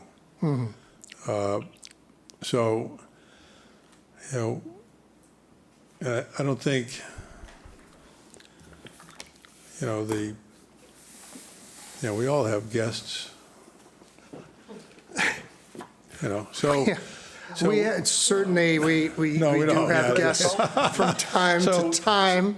So I think sort of the way I've always viewed it is that, you know, some people have a fold-out couch in the living room. You know, and that doesn't make it a bedroom, you know, but, you know, so those are that's just the way people use their property, so. Yeah, I imagine that's true. And of course, some people, I'm not saying that this is the case here and others, but some people also list their properties on Well, I mean, Airbnb. you know, I and guess, all this kind of you know, if it's a serious concern of the board, you know, let's talk about it, because, you know, Well, that's why I'm raising the issue, I Yeah. guess. When we haven't talked about it as a board, but, you know. John sweats a lot, that's why he needs a shower in his office. I appreciate the John Briggs thing, I Sure. appreciate the comments, and I just wanted to give you just a brief context. Mm-hmm. When we added the toilet in the garage, because I spent a lot of time working on cars and on my boat in the garage, and I Yeah. really wanted to have a toilet in there. As soon as I added the toilet, the engineer said we had to have it called a 5 bedroom or 5 bathroom study because of that toilet in that garage, and that technically the loft space would be considered a bedroom. Okay, so that's what drove that. In terms of the bathroom on that, off the TV room there, and that is exactly what Bill's saying. We do have, I've got 8 brothers and sisters, my wife's got 4. We end up with a lot of guests, and we expect that we will have them on a couch there, and that's what that bathroom is for. But we have 2 kids, and we have three bedrooms upstairs, which is the primary use, and then a guest bedroom in the basement, and Yeah. that's what we intend to use it for. Okay, great, thanks. So, Bill, you have not, in your wisdom, provided us with any comparable numbers from the neighborhood, saying that you didn't really feel like this applied. But I kind of would wish that you hadn't done it that way, but I don't have, so at least I can go by going by the plans that have been presented. it looks to me, if I add it up, that we're going from an existing gross floor area of 3,246 square feet on this property to a total gross floor area, including the garage, of 5,453 square feet. Does that sound Yeah, well, appropriate to you? I got, 4,000 something, because I didn't add the garage in, because, It's 4,881 for the house, and then 572 for the the, garage. Gross floor area, it's because we do ask about that from time to Yeah. time. And so now I don't actually have how that might compare to anything in the neighborhood, because I didn't want to go trying to look up the assessor's records for all the neighboring properties. I thought you might bring us something. But I do have that. So, and I did add a question, but the same question that Megan had about the area around the pool, so thanks for answering about that.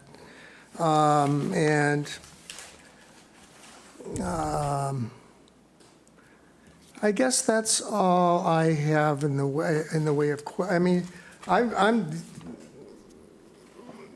I'm more confused than anything as far as this right-of-way issue, and I want to hear more of the discussion about it. All right, so that's it. I don't have any other questions. okay, so, but the other thing I want to say is that, the one thing about this house, which would make it probably different from most of the houses in the neighborhood because of the age of the structures, is, back in 1995, they added a full basement. And so that adds another 1,600 square feet. So that I think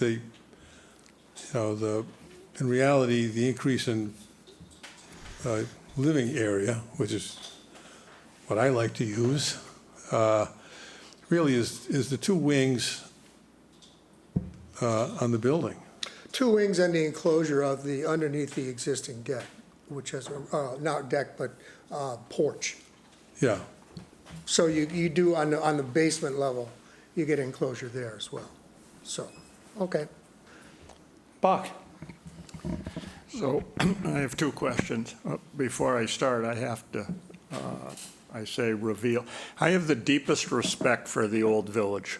I think it's the crown jewel of Chatham, and I think Silverleaf is the heart of the Old Village. I agree. It's the nicest street in town, and I don't live on it. There was no houses for sale when I was looking. So I know it's a very close-knit group of people. It's all run by organized people. There's no paid hired guns being spokesmen. They rotate their executives, and they're all here as volunteers. And I sense some sincerity in there, and more than sincerity. And my question is, how come there's no support letters from the neighbors that we normally see when we have a project of this size? Well, it has to do with emails. We actually have letters, which we, I'm a neighbor. Yeah, well, that, yeah, so we have one, and John told me he sent an email to Sarah kind of late this morning that contained two others, the immediate abutters. okay. So we do have some neighborhood support. I think the membership of the Old Village is probably over 50, but I'm maybe- sure they do. I'm Okay. sure they do. That's fine. And Buck, I stated that Thank you. I know these folks are very sincere, so. Question number two, Mr. Chair, would I be allowed to ask Mr. Pakin to come up and say what he wanted to say? Certainly. Sure. Mr. Pakin, I'd love to hear your comments.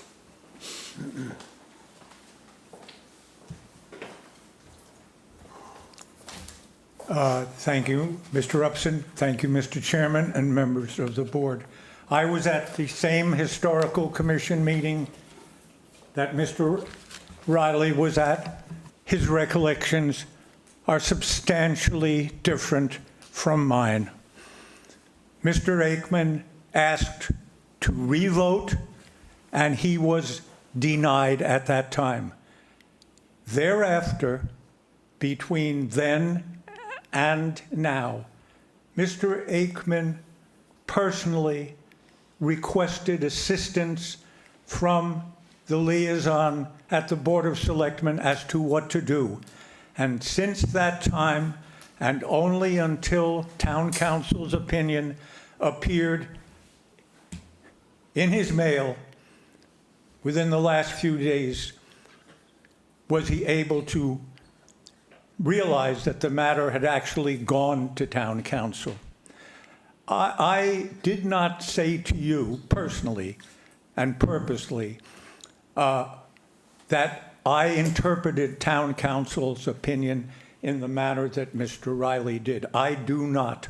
I think it's clearly subject to what the Zoning Board of Appeals is about to do. And I also, and I don't wish to argue the Historical Commission matters before this board, but I do not take the same view as to Mr. Riley as to Sarah Korjeff, the staff of the Cape Cod Commission, and her view of the particular designs in question. I once again intentionally and purposely speaking for the Old Village Association, suggest that it would be inappropriate at this time for this board to set itself in before the Historical Commission meeting only within the next 3 or 4 days. I think we should wait what happens. Town council has rendered his opinion. I think it's fair and proper to wait what that board does, and thank you very much for hearing from me. Bill? Yeah, my first question is for Mr. Coggins. What did you say your address was, and does he have to step up to the mic to answer the question? 71 Silverleaf. Bill, Okay. tell us, just so that it's on there. Thank you. And then, Bill, not to belabor the right-of-way point, but, so we don't know to whom or to who the benefit is of that right-of-way? I mean, do we not know, really? Other than the general rule that if a right-of-way,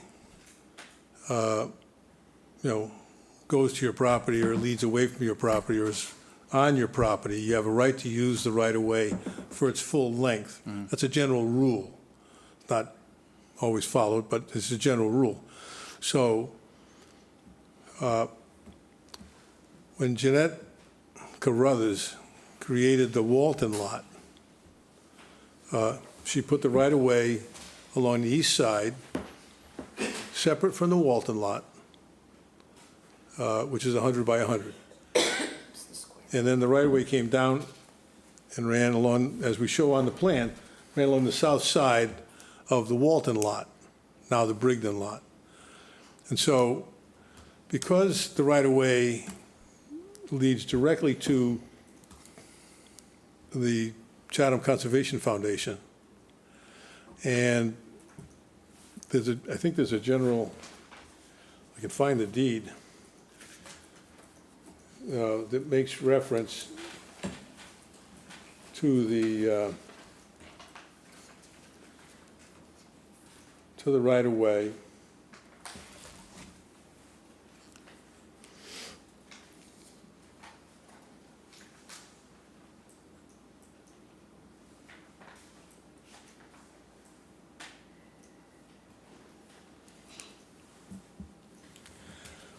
But if you look at the deed into Doggett,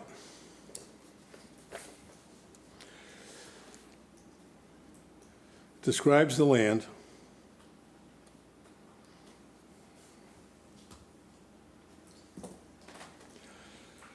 says, with this parcel containing 51,528 square feet more or less is granted the right to use or pass on foot or by vehicle across my other land out to either Bridge Street or Water Street, retaining for myself or my assigns the granted premises, the right, granted to myself or my assigns the right to pass and repass as well. So in other words, so the deed into Doggett, which is now the property of Chatham Conservation Foundation, included a right to use the right-of-way. Okay. All right? Okay. And so all the property owners of this property, of 24, which was one that had the rights, have always acknowledged the right of this Chatham Conservation Foundation property to pass over the right-of-way. So there's never been any doubt about it. You know, and you know, Bob Leo mentioned, well, there's stuff in the way. Well, you know, we didn't put it there, you know, and if the foundation wants to use it and remove the fence and the plantings, we'll work with them cooperatively to do it, because we acknowledge that they have a right to use the right-of-way. So you acknowledge that the Chatham Conservation Foundation has the right to use that Absolutely. right-of-way? Yeah. Okay. I drafted the deed from the Alexander family to the foundation, and it has the same language in it. Okay. Yeah, and the Chatham Conservation Foundation owns the property directly to the south. That's correct. Be good if that was on here. Is Ivy Lane a public or a private road? I don't know, is Dave Clark, are you still with us? You have to unmute yourself, Dave. Yes, I am. There you go. And you didn't fall asleep. Good for you. So, I don't know if you heard the question, is Ivy Lane a public way? Well, it's not a town road. Okay. And I haven't looked at the title work of the other property owners on Ivy Lane. But it's doubtful it's a public way. Yeah, so it's not a town road. It's never been taken by the town for road purposes. I mean, every house on it's got rights to use it. So. Okay, and then the only other thing is, in the right-of-way, there are these rectangles shown, and then it looks like they're referred to above as proposed 2 straw bales. Is that could you clarify what that is? Dave, can you help us with that? Yes. So rather than because we have sensitive areas to the south of us, and there will be a lot of earthwork involved in this project, we have to have some sort of erosion controls. So rather than setting up a line of straw bales across the entire way, thus affecting the foundation's right to access their property, we staggered them, kind of a zigzag pattern, so you could walk down the slope continuously and not have to step over a straw bale. I mean, is that typical for you to put that on this site plan? Because sometimes I see sediment control measures and sometimes I don't, so, you know, on these plans. It is on this plan. Typically, we will draft a separate plan for zoning board of appeals. In this case, we did not. Are you proposing any other sediment control measures other than 4 straw bales in the right-of-way? In the right-of-way, no, because, again, it would be a vertical barrier for... What about on the southern boundary? Along the entire lot, we will have a staked silt fence backed up by wattles to keep all sediment on the property. That's all I had. Questions? Megan, we start with you, and you said you might have a question? I think I'm good. Okay, you all set? Okay, I'll move to close the hearing and move into deliberations. Dave Each seconds. takes a roll call. Buck? Buck votes yes. Paul? Paul votes yes. Dave Thompson, yes. Dave Each votes yes. And I vote yes. So what I think we should do is separate this out. the first round of deliberations, we should talk about the project. You know, the house, all that kind of stuff. And then the second time around, we can talk about the request for a delay and that sort of thing. So instead of mixing them together, I think it's really going to be better if we do that. So saying that, Paul, would you please start us? And here we're talking about the house and so forth. Yes. I think, first of all, I think that I don't see us dealing with issues with respect to the right-of-way. The plans that we have in front of us are plans from an engineer and surveyor which show the property line and show the right-of-way included in the property. So I think if there are issues that people have over the ownership or the rights to use the right-of-way in that location, that should be dealt with by those parties separately with their own counsel or by taking whatever legal action they feel is necessary. So I think we should accept the plans as designating the property lines as we see them. And I'm impressed with the fact that the property has been through the planning process and historical review at the commission. But nonetheless, I have some hesitation here because to me, when we talk about scale, siting, and mass, I look at the property and I see a design which is really quite attractive and better than perhaps what was originally proposed. But it also seems to me to be large, and I'm wondering to what extent that's out of scale with the rest of the neighborhood. Now, as Dave Veach pointed out, we often receive with these submissions a breakdown of square footage in surrounding properties to give us a feeling for how it will fit in. In this particular case, we didn't get that. And that makes me a little hesitant in terms of going forward with it. That could possibly be resolved by providing some additional information along those lines. That would have the additional advantage of having the Historic Commission issues be resolved in the meantime, but I don't think those are issues that, other than that, I would necessarily be postponing for. So that's the area that I have some concern about in going forward. From my standpoint, it strikes me, the whole project strikes me as building a so-called family compound where we have a house that's being expanded, pools, extra buildings, and I really feel it's inappropriate for the old village. There's nothing there, as you were saying, Paul, where's the comparable, There's nothing that strikes me in the whole area as being, well, there's a family compound, and there's this, and there's that, and then I think was Mr. Smith in the back who pointed out, gee, what's it look like? Where's the feeling of the old village in this? It's, as you said, Paul, it's a great design. It's just the wrong spot. It's just the wrong spot. It's too big. And when you start to add everything else in, the project, to me, is too big. And I could not support it as it is. Mr. Thompson.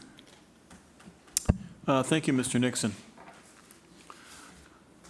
I agree on the fact that it's really big. I'm sorry. It doesn't look like the old village. The home you have there right now looks like the old village. But when you put the two wings on, it's massive. And when you look at the back facing the pond, you've got 3 stories of glass. It's out of place for the old village. I'm sorry. That's what I feel.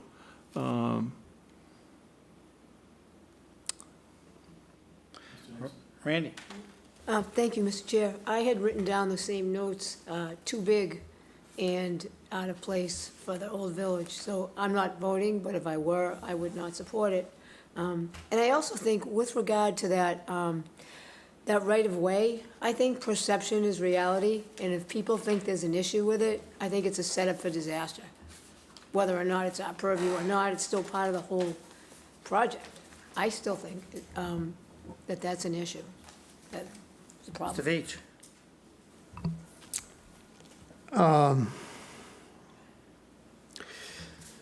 I'm in complete agreement with Paul. I think Paul said it pretty well. I'm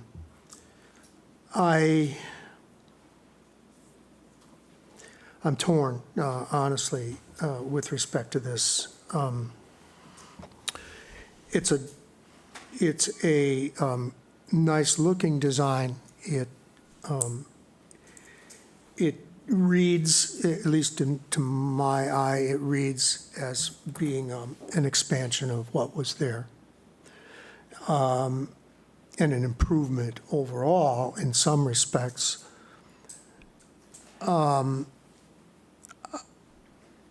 They're not, the total project, when you put it all together, and that's where I kind of tend to agree with Dave. I mean, it seems like, wow, this is quite a splash, if you will, for the old village. At the same time, I'm not 100% convinced that it can't be successfully created. I mean, it meets the garage meets the requirements of zoning bylaw. The pool meets the requirements of zoning bylaw.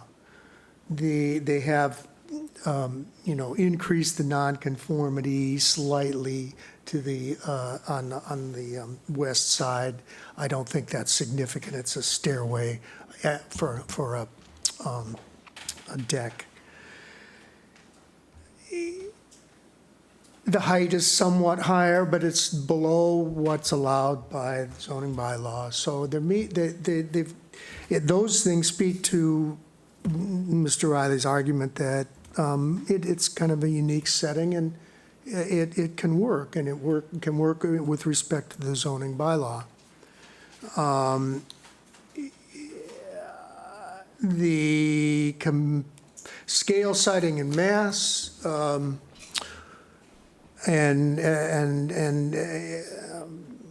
neighborhood visual character, that's where it's I'm a little more, I'm not sure. Mr. Riley made something about the neighbors, the Coggins and Smith not being able to see it. I think they're perfectly situated to overlook what this is going to be as against what it is now.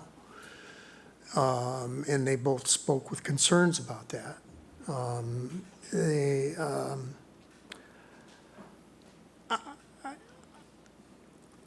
I'm on the fence, honestly. I can see, I honestly can go either way with it.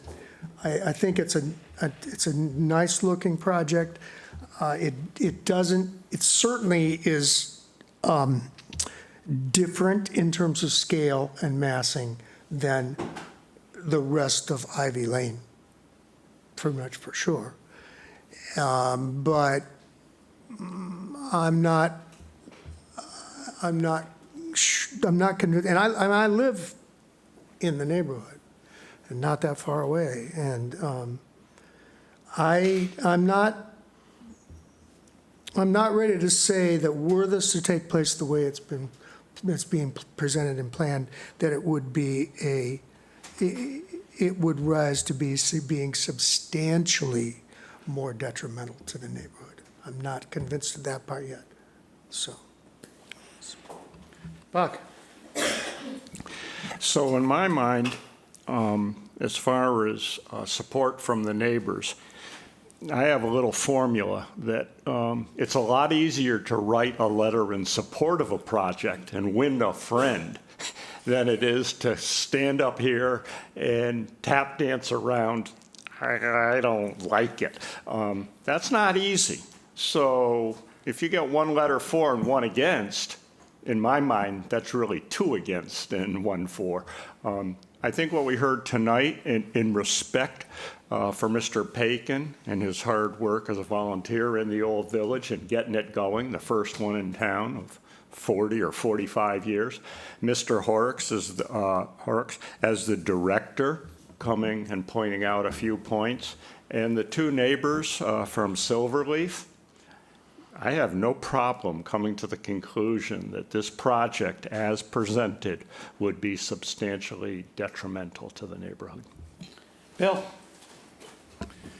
Well, just to briefly, I guess, add to what everyone has already said here, and, you know, I did the same calculations sitting here with the square footage of this house, and it's, you know, as proposed, it's 70% bigger than what's there now.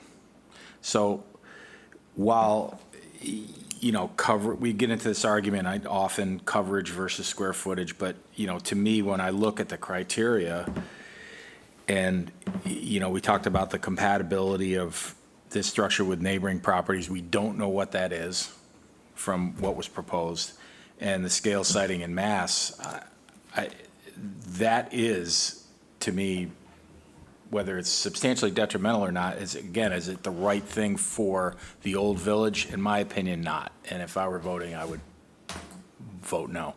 Megan?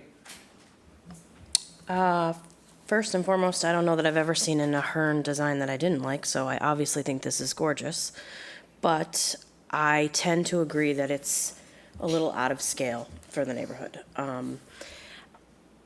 That being said, I am with you, Dave. I don't want to get into the business of saying no just for the sake of saying no and just because something's getting larger. And I feel like that can sometimes be the perception. However, in this particular case, the Old Village, if there's a neighborhood in Chatham to protect, this is it. And so given the fact that the neighbors do not seem to be overwhelmingly supportive of this, and the fact that I do think it is going to be a heavier structure on the property, on the lot, on that corner, it just seems to me like I wouldn't vote for it. But that being said, I do think that this house belongs in town. Love it. I just don't know that it belongs right on that lot. So, Mr. Riley, we could go further than we've gone, but I think you can count. So, I would Yeah. say to you, You know, if I'm a lawyer, if I could have done math, I'd be a doctor. I would say to you at this point would be a time to either ask for withdrawal or a continuance to another time, another place. I'd suggest a continuance for a month. Not going to happen. We're talking October.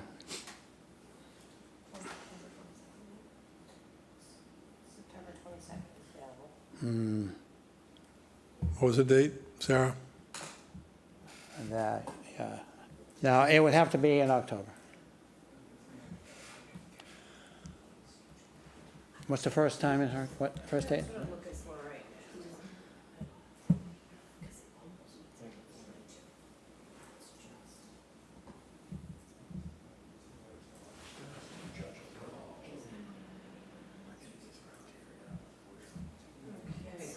October meeting is October 13th. I thought the second meeting in September was wide open. I personally cannot be here for that meeting, and I. Oh, good. don't, you know, and as such, I want to be, so that's why I'm ruling that out. All right, then we'd request a continuance to the first meeting in October. Paul? I'll move to grant the requested continuance to October 13, 2022. Dave Veach seconds. Takes a vote. Buck? Buck votes yes. Paul Paul? votes yes. Dave T? Dave Thompson, yes. Dave Vitro, And I yes. vote yes. Gentlemen in the booth, I think we're going to take a 5-minute break, if that's okay. Sorry about the late warning.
Gentlemen here, aren't we? All right, we are back. We are back. Welcome back. Okay, we're on to the next application. Sales, we're on to 22-05. Mike? Hi, we're back.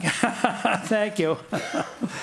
Sarah, we're back, and we're on to application 22-053. Sarah, please. Holy mackerel, where did this stuff? Application number 22-053.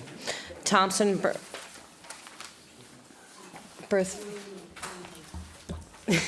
Family Realty Trust, care of Larry Brody, P.O. Box 92, Harwichport, Mass. 02646. Owner of property located at 200 Barcliff Avenue, also shown in the Town of Chatham's Assessor's Map 15G, Block 17, Lot 20. The applicant seeks to enlarge, extend, or change a nonconforming dwelling on a nonconforming lot via the construction of an addition. The existing dwelling is nonconforming, and it is located 20.6 feet from the northerly abutter and 24.7 feet from the easterly abutter. The proposed addition will be nonconforming in that it will be located 23 feet from the northerly abutter where a 25-foot setback is required. The existing building coverage is 2,018 square feet, 17.1%, and the proposed building coverage is 2,203 square feet, 18.7%, where 15% is the maximum allowed. The lot is non-conforming in that it contains 11,798 square feet, where 40,000 square feet is required in the R40 zoning district. A special permit is required under Mass General Law, Chapter 48, Section 6, and Section 5B of the Protective Bylaw.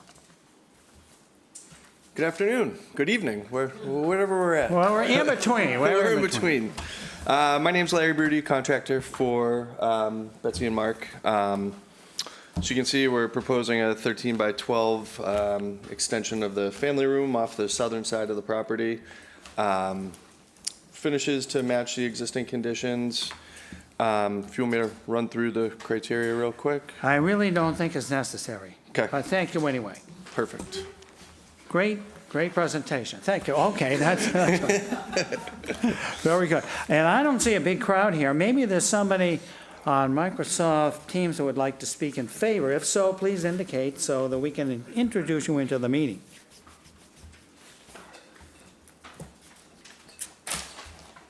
I see no one that wishes to speak in favor. Okay, and the correspondence is not massive. We have one memo from Judith Giorgio on 7/12. She writes, I've reviewed the plan to add an addition to this property. There will be no increase in septic flow. The existing dwelling has 4 bedrooms. The addition will not encroach on the existing septic system. I have no concerns. So, is there anyone who would like to speak against this or has a specific question in the Microsoft Teams? Please indicate so we can get you into the meeting.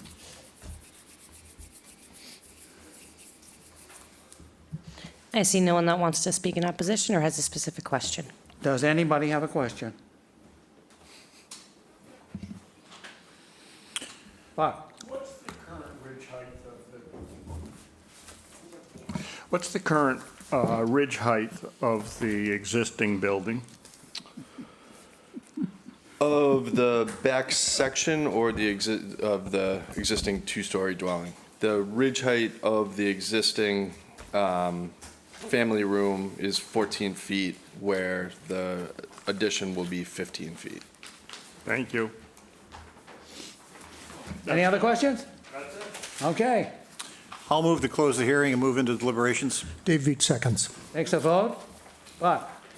Buck votes yes. Paul? All votes yes? Dave Thompson, yes. Dave Veach votes yes. I vote yes. Okay, let's see. Deliberations. Mr. Thompson? I caught you with a candy. I have candy in That's my not fair. mouth. That's not, I I'll know. start with Randy. That's all right. I have no questions. No I think it's a great idea. They're never going to get anybody on the north side to complain because it's a cemetery. Did you know that? Yeah, it's about 12 by 12. It's tiny. I was walking around in it yesterday. It's the Pratt family, and it's owned by some people down off Old Academy Road. Oh, nice. Okay, Randy? I have no questions. No, we're beyond. We're deliberating. deliberations. Oh, I'd support it. Okay, Dave Each. It meets all of our criteria and is certainly not substantially more detrimental to the neighborhood, and I will support it. I'm going to support it, but for the record, I'm not in favor of people already above the 15% approaching 19%. But I will, in this particular case, this is the reason for a zoning board. That's correct. Okay, Bill. I would agree, and I would also support it. Okay, Megan. I would support it as well. Paul. I will support it. I don't see a need for conditions. Okay. I'll move to approve the application as submitted. As I say, this is quite a ways off the main drag there. There should be plenty of room to keep activity on the site, so I don't see a need for conditions. Dave Veach seconds. Okay, we need a vote. Buck votes yes. Paul votes yes. Dave Thompson, yes. Dave Veach votes I yes. vote yes, that's a unanimous vote. Thank you, guys. Thank you very much. Have a good night. Let's see, Chantel, would you please tell Mr. Riley it's time? Thank you. Ms. Reyes, are you ill? I have a cold that I do not, okay, I don't. I just want to know if she had COVID. I got it from my granddaughter, the cold, she got it too.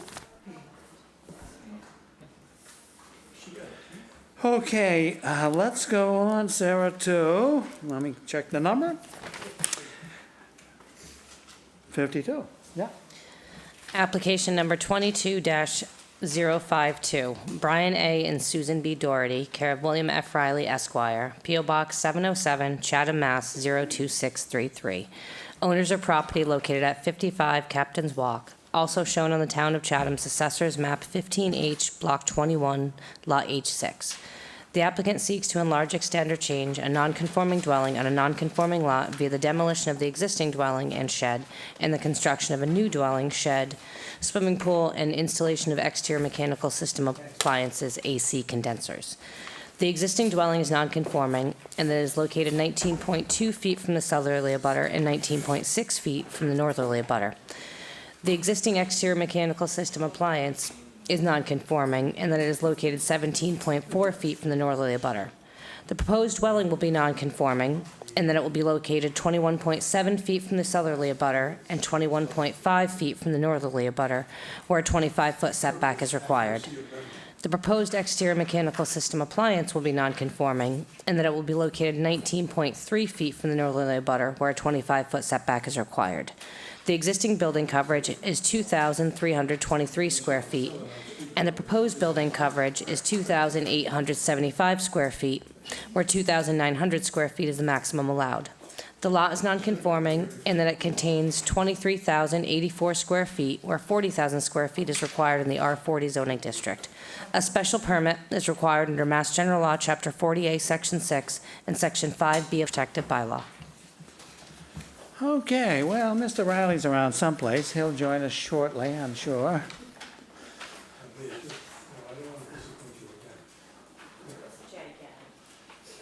That's for sure. And I did point out to Mr. Riley, having gone out there on Tuesday and no stakes, I was extremely annoyed. And Mr. Riley said, well, I don't blame you. I went out right away, put stakes in myself. No, you Not didn't. necessarily accurate, but I put them in there. He didn't do that. And I said, the next time that happens, I'm going to vote no, because our time is worth something, believe it or not.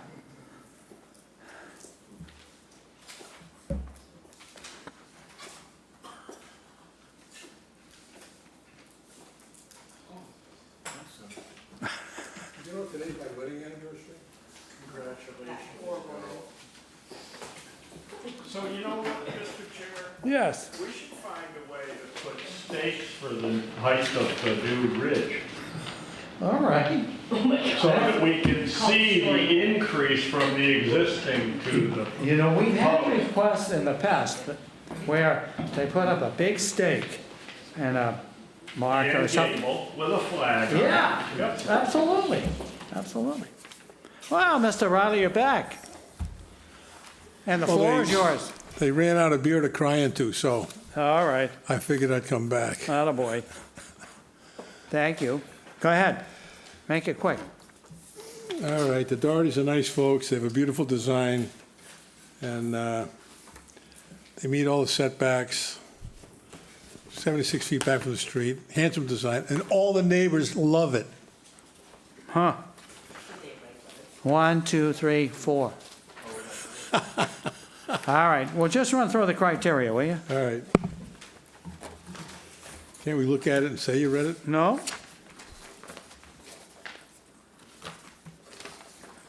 All right. Did you thank get one? Okay, so adequacy of the size of the site in terms of size of the proposed use. The applicant's lot's non-conforming, where it has 23,084 square feet, where 40,000 square feet are required. Proposed building coverage of the house is 2,775 square feet, or 12%, where 2,900 square feet is the maximum allowed. Due to the shape of the lot, the existing building and the proposed building do not meet sideline setbacks on either side. However, the proposed building is slightly more compliant with the sidelines than the existing building. Accordingly, the applicant feels the size of the site is adequate for the proposed project. Compatibility of the size of the proposed structure with the neighboring properties. So this is an older neighborhood. It was done in the 60s. So you see, the older houses are smaller. I have the age of the structure in the center, address on the left, and the net area by the assessor's office on the right. And what I wanted to note is that 118 was built in 1972. They just got approval on the special permit 20085 to enlarge their house rather substantially. So our proposed structure is probably going to be the largest in square footage and floor area in the neighborhood, but I think the design fits in the neighborhood, and I think the size of the house is appropriate too.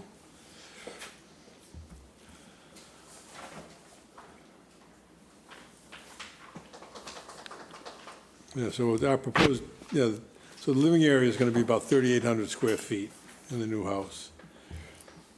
So extended proposed increase in non-conforming nature. So the only increase in the non-conforming nature is the increase in the living area, which is considered an intensification of non-conformity where the lot is undersized for the zone.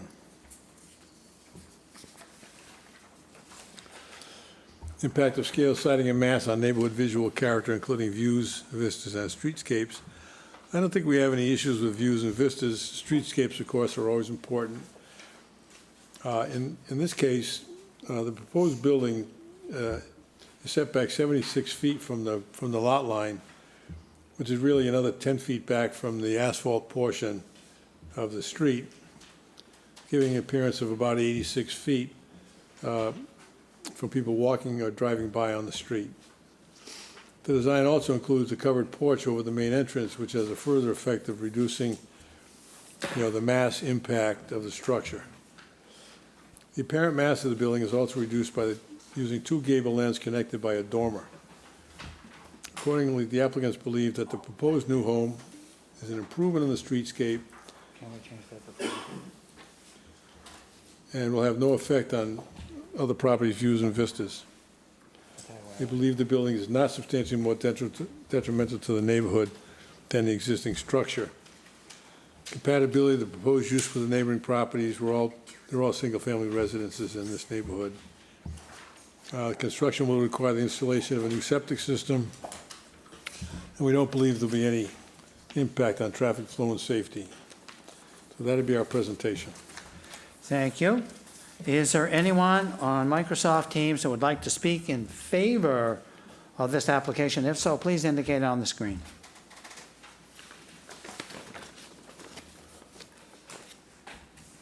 I see no one that wishes to speak in favor. Okay, I'll read the correspondence. First, we have a memo. This is from Judith Giorgio, health agent. On 7/13, she writes, on July 11th, the Board of Health approved with variances the proposed plan to demolish and rebuild this existing dwelling. The Board of Health approved a 4-bedroom dwelling conditioned on the use of an IAN reducing septic system. The property is required to be deed restricted to 4 bedrooms and have an operation and maintenance contract for the operation of the septic system. Then we received a memo. This is from Gretchen Giles. She writes on July 12th. We are pleased to support Brian and Suzanne Doherty's application to build a new home. They are a long-standing Chatham family and have lived on our street for 15 years. We have all watched them raise their 4 boys in their current home and are glad they want to stay on Captain's Walk. We're confident their new home will be a wonderful addition to our street and strongly support their application. That was from Gretchen and David Gild, 118 Captain's Walk. And then we have a letter. This is from Mark and Kathy Lawton, 41 Captain's Walk, on July 12th. It's my understanding that Suzanne and Brian, who reside at 55, have expressed interest in building a new replacement home. My wife, Catherine, and I have been living next to the Doherty family for more than 17 years now and have always enjoyed having them as a neighbor. We have never had any issues regarding the upkeep of their property or loud noise complaints. We have always considered them as good neighbors. It is with pleasure that we write this letter of support to the ZBA on behalf of Brian and Suzanne as they go through the application process to build their new home. And then we have a memo on July 13th. My name is Joe McCarthy, and I'm a resident of 38. Please accept this note in favor of the proposed project at 55. And we have another quickie, another We memo. like short letters, don't we? Yes, this is all right. On July 13th, Mary Ann LaPierre of 59 Captain's Walk writes, I'm informing you I completely support Brian and Suzanne's request for a special permit. My opinion that their proposed plan will result in a lovely home for the Doherty family as well as adding value to our street. That's the extent of the correspondence. Is there anyone in the audience on Microsoft Teams who wishes to speak either against or has a specific question on this application? Please indicate now.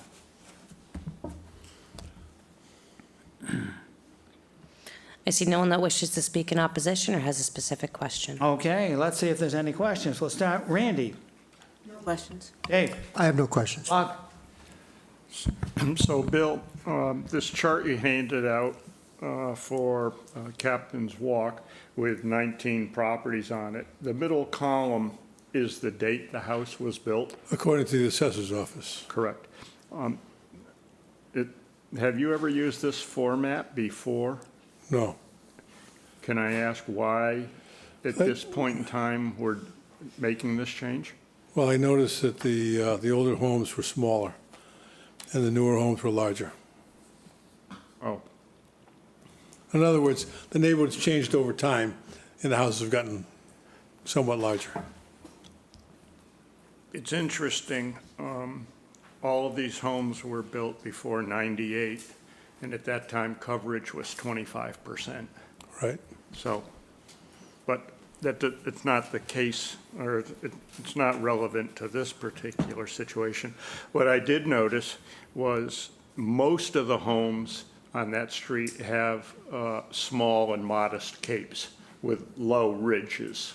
Yeah, some of them are ranches too. There's some ranches on the street. Well, you know, but it's a low ridge and it's a low cubic feet as opposed, meaning mass. Yeah. Directly across on the inside elbow there's a 2-story, but the square footage is maybe 1,200, so. I was surprised. I saw that it's a full colonial, it's full 2 stories. Right, but it's still, Yeah. the number of cubic feet is very low. So my question is, what is the change in ridge height of the existing to the proposed? It's on the And I plan. couldn't read it on that print. I'm sorry to hear that. Oh, I'm sorry. Maybe I should go to the engineer's print. Well, that would be, so. Well, they're usually surveying the land. I was No, looking at the architects. They always put the ridge. In fact, we don't trust the architect to put the ridge height on. It's got to come from the engineer. So And it's the 10 feet, it's 10 feet higher. I'm all set. That's right. Thank you. All set. Okay. What's the existing square footage of this house? I don't know. I didn't do that math. Oh. Well, what does net area refer to? Because you, That area in the, I've asked the members, the assessor's office, and they say the net area is the conditioned space of the house. So in other words, if it's heated or cooled, that's conditioned area. I believe that's the net area. So it wouldn't include basements, it wouldn't include garages. unfinished basements or garages. Right. Yeah, but they don't know what it's been. Yeah, I don't know what the net, I don't know how that Well, it's- applies, but. We just use it as a comparison. Not that the net area is accurate, it's just a comparison. I mean, because the houses are all, if you look at the houses, the difference in the size of the house is relative to the net areas, whether the net area is accurate or not. So, The existing home is, I can't remember off the top, is 2 stories? I don't think so. Maybe a story and a It's a half. ranch. One story. Bill. Okay, so we assume, all right, I'm just trying to figure out like how much bigger this house is, A but bunch. Well, it's a lot bigger. a lot bigger, I okay. mean, you have the net area in the handout. Yeah, okay, I don't have any I mean, other. the net area is 1,500. Yeah, I see that. Okay, so we're going to 3,800. Going to what?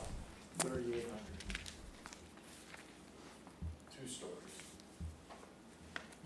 I don't have any questions. Bill, I think from looking at the plans, that the idea with respect to the cupola is to place it over the second floor living area, sort of centered on that family room. But I look at it from the plans, the front elevation, and the cupola is not centered on the house at all. I mean, to me, it looks odd. Oh, Paul, for a lawyer, you're pretty sharp. So, I guess, I take it that is where it is, and well, if you look at the side elevation, it's centered on front to back, apparently. it's on the ridge, I realize that, but Centered on the back of the house, it looks like. well, it's not even centered on the back. Yeah, well, I don't know. That's why I don't design houses, Paul. Yeah, well, all right, well, it just struck me as looking odd. I have no other questions, though. The only way to cure that cupola problem is to eliminate it.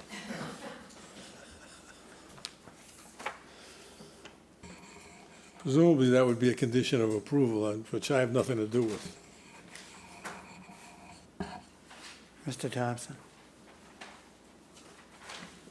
Mr. Thompson does not have any questions, Mr. Riley.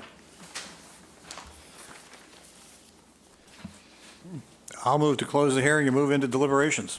Dave Veach seconds. Need a vote? Buck votes yes. Paul votes yes. Dave Thompson votes yes. Dave Veach votes yes. And I'll vote yes. Deliberations. Dave Beach. Well, it's a bit of a change for the neighborhood, but I certainly don't think it's substantially more detrimental to the neighborhood. It meets our criteria. It has neighborhood support, at least to the degree we've heard from them. And I would note that all the way around the corner is a gambrel style that we approved, a few years ago. So this kind of represents perhaps a type of change to the neighborhood. And the only other thing I would notice, the proposal for the cupola is centered on an interior room, not on the exterior of the building, or appears to be anyway in my eyes. I agree with Dave's assessment that the house is a big change, but I don't agree with his vote. If I lived on that street, I wouldn't be very happy at all to see that thing come in. it's out of character with that street and that neighborhood. But it's a beautiful home. It could go over on Stage Island, any one of the vacant lots. It would fit right in, but not on Captain's Walk. Bill? Yeah, it is definitely a pretty major increase in size. In this neighborhood, though, it seems like with the support of the neighbors that if I were voting, I would agree that I would support this. I agree with Dave Veach. I tend to think, at least personally, that when you get to the subjectivity of whether or not it fits into the character of the neighborhood, you have to err on the, on the neighbors, or at least to the extent that they weigh in. And I don't see this street as in the same way that I would have seen our last one, because it's not a historical village. It's a different situation. So for this one, I would support it if I were voting. Paul? Well, it definitely is a substantial change from what's there and from most of what is right around that.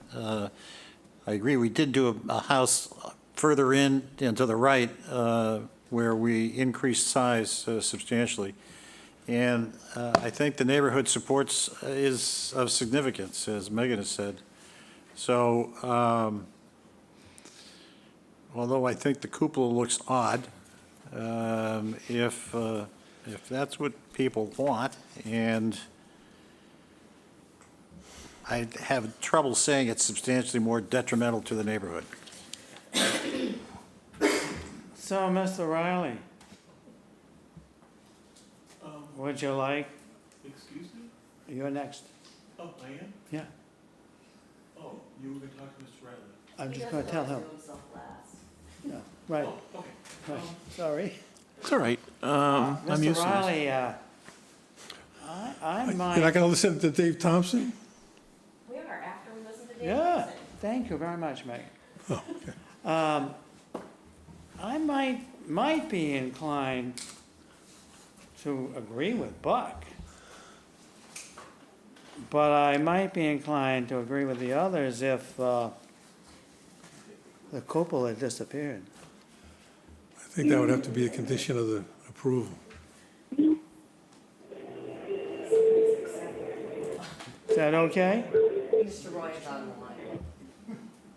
I am on the line, Ah, and if the cupola is going to cause a problem with the approval, I'm sure that the clients would scrap the cupola. Mr. Thompson? But That's all right, we got it, Rick, we're good.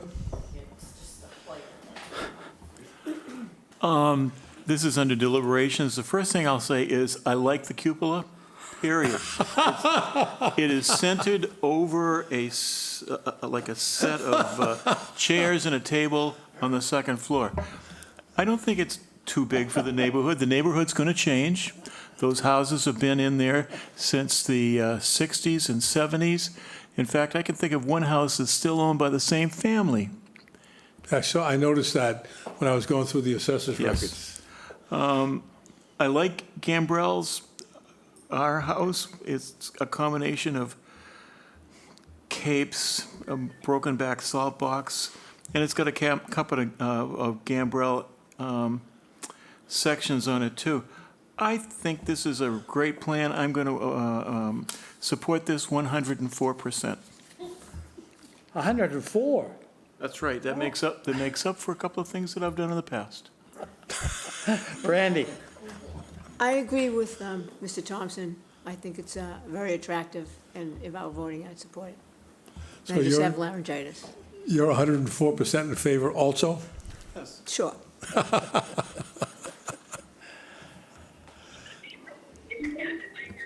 I will move to, let's see, we've already moved into deliberative session, so we're doing a vote here, all right? I'll move to accept the application as submitted, but with one condition, that the cupola be removed. And I guess the question would be about construction. Do you see any need for construction restrictions? I don't think so. I mean, the The lot is large, relatively speaking, the way some of these other deals we do, and there's plenty of room on the lot for all construction vehicles. So I think if you want to have 8 to 5 construction Monday through Friday, no construction on weekends, I think that would be acceptable. And that's a good idea. And are you talking about June 30th to Labor Day? Yes. Or are you just talking in general? No, just for the summertime. All right. Then I will move to approve the application as submitted with the deletion of the cupola, with all construction activity and vehicles to be contained on site or at a neighboring property with the permission of the property owners between June 30th and Labor Day. No work would be permitted on weekends, and construction activity would be between 8 a.m. and 5 p.m. only. I have not included the restriction that there be no exterior construction during that time frame. Dave Veach seconds. Needs a vote? And I vote no, and I reference 85 Patterson Road in South Chatham. I vote yes. I vote yes also. And I vote yes. And I vote yes. That's 4-1. Thank you very much. Sarah, our last one today is 22-054.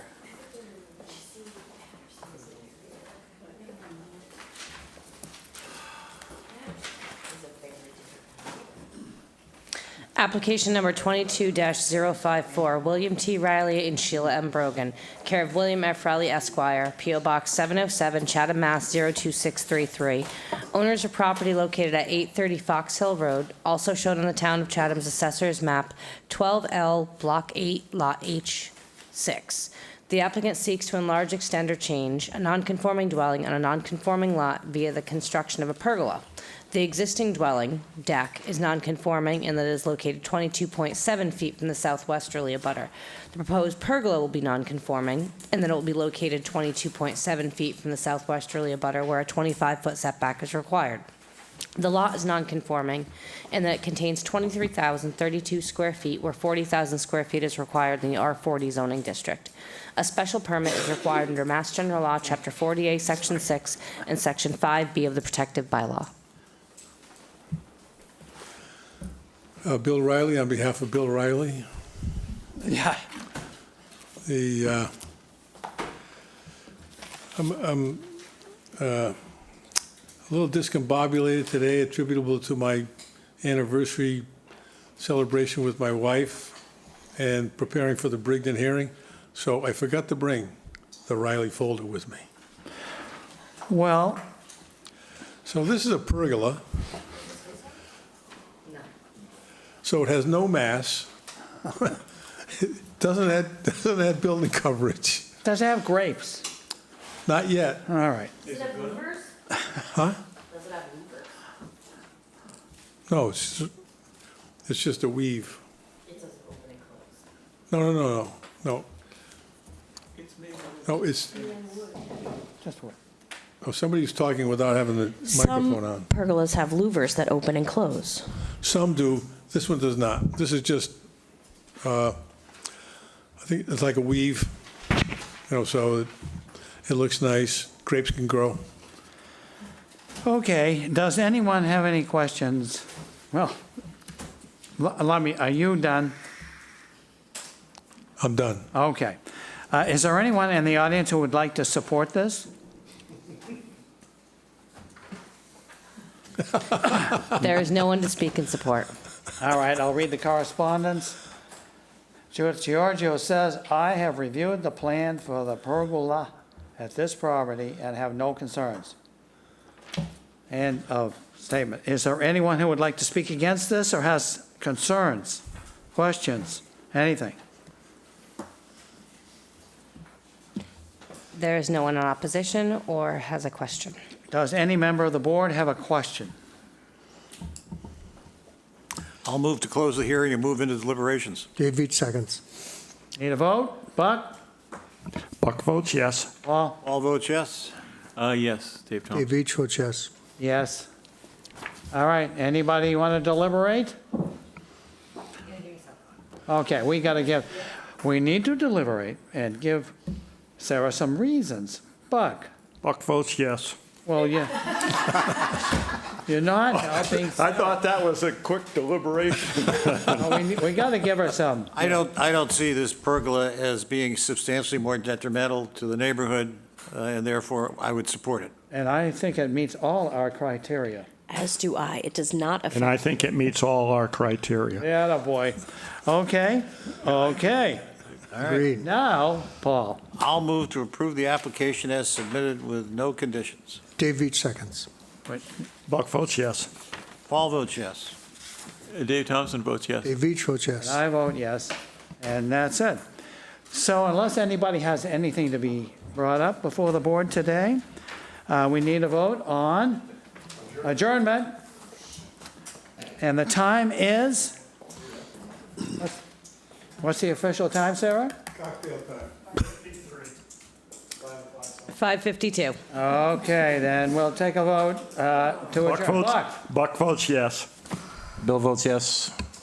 Megan votes yes. Paul votes yes. I vote yes. Dave Thompson votes yes. Randy Potash, yes. Okay, Dave Veach votes yes. that's unanimous. Thank you very much, and we stand adjourned. Oh.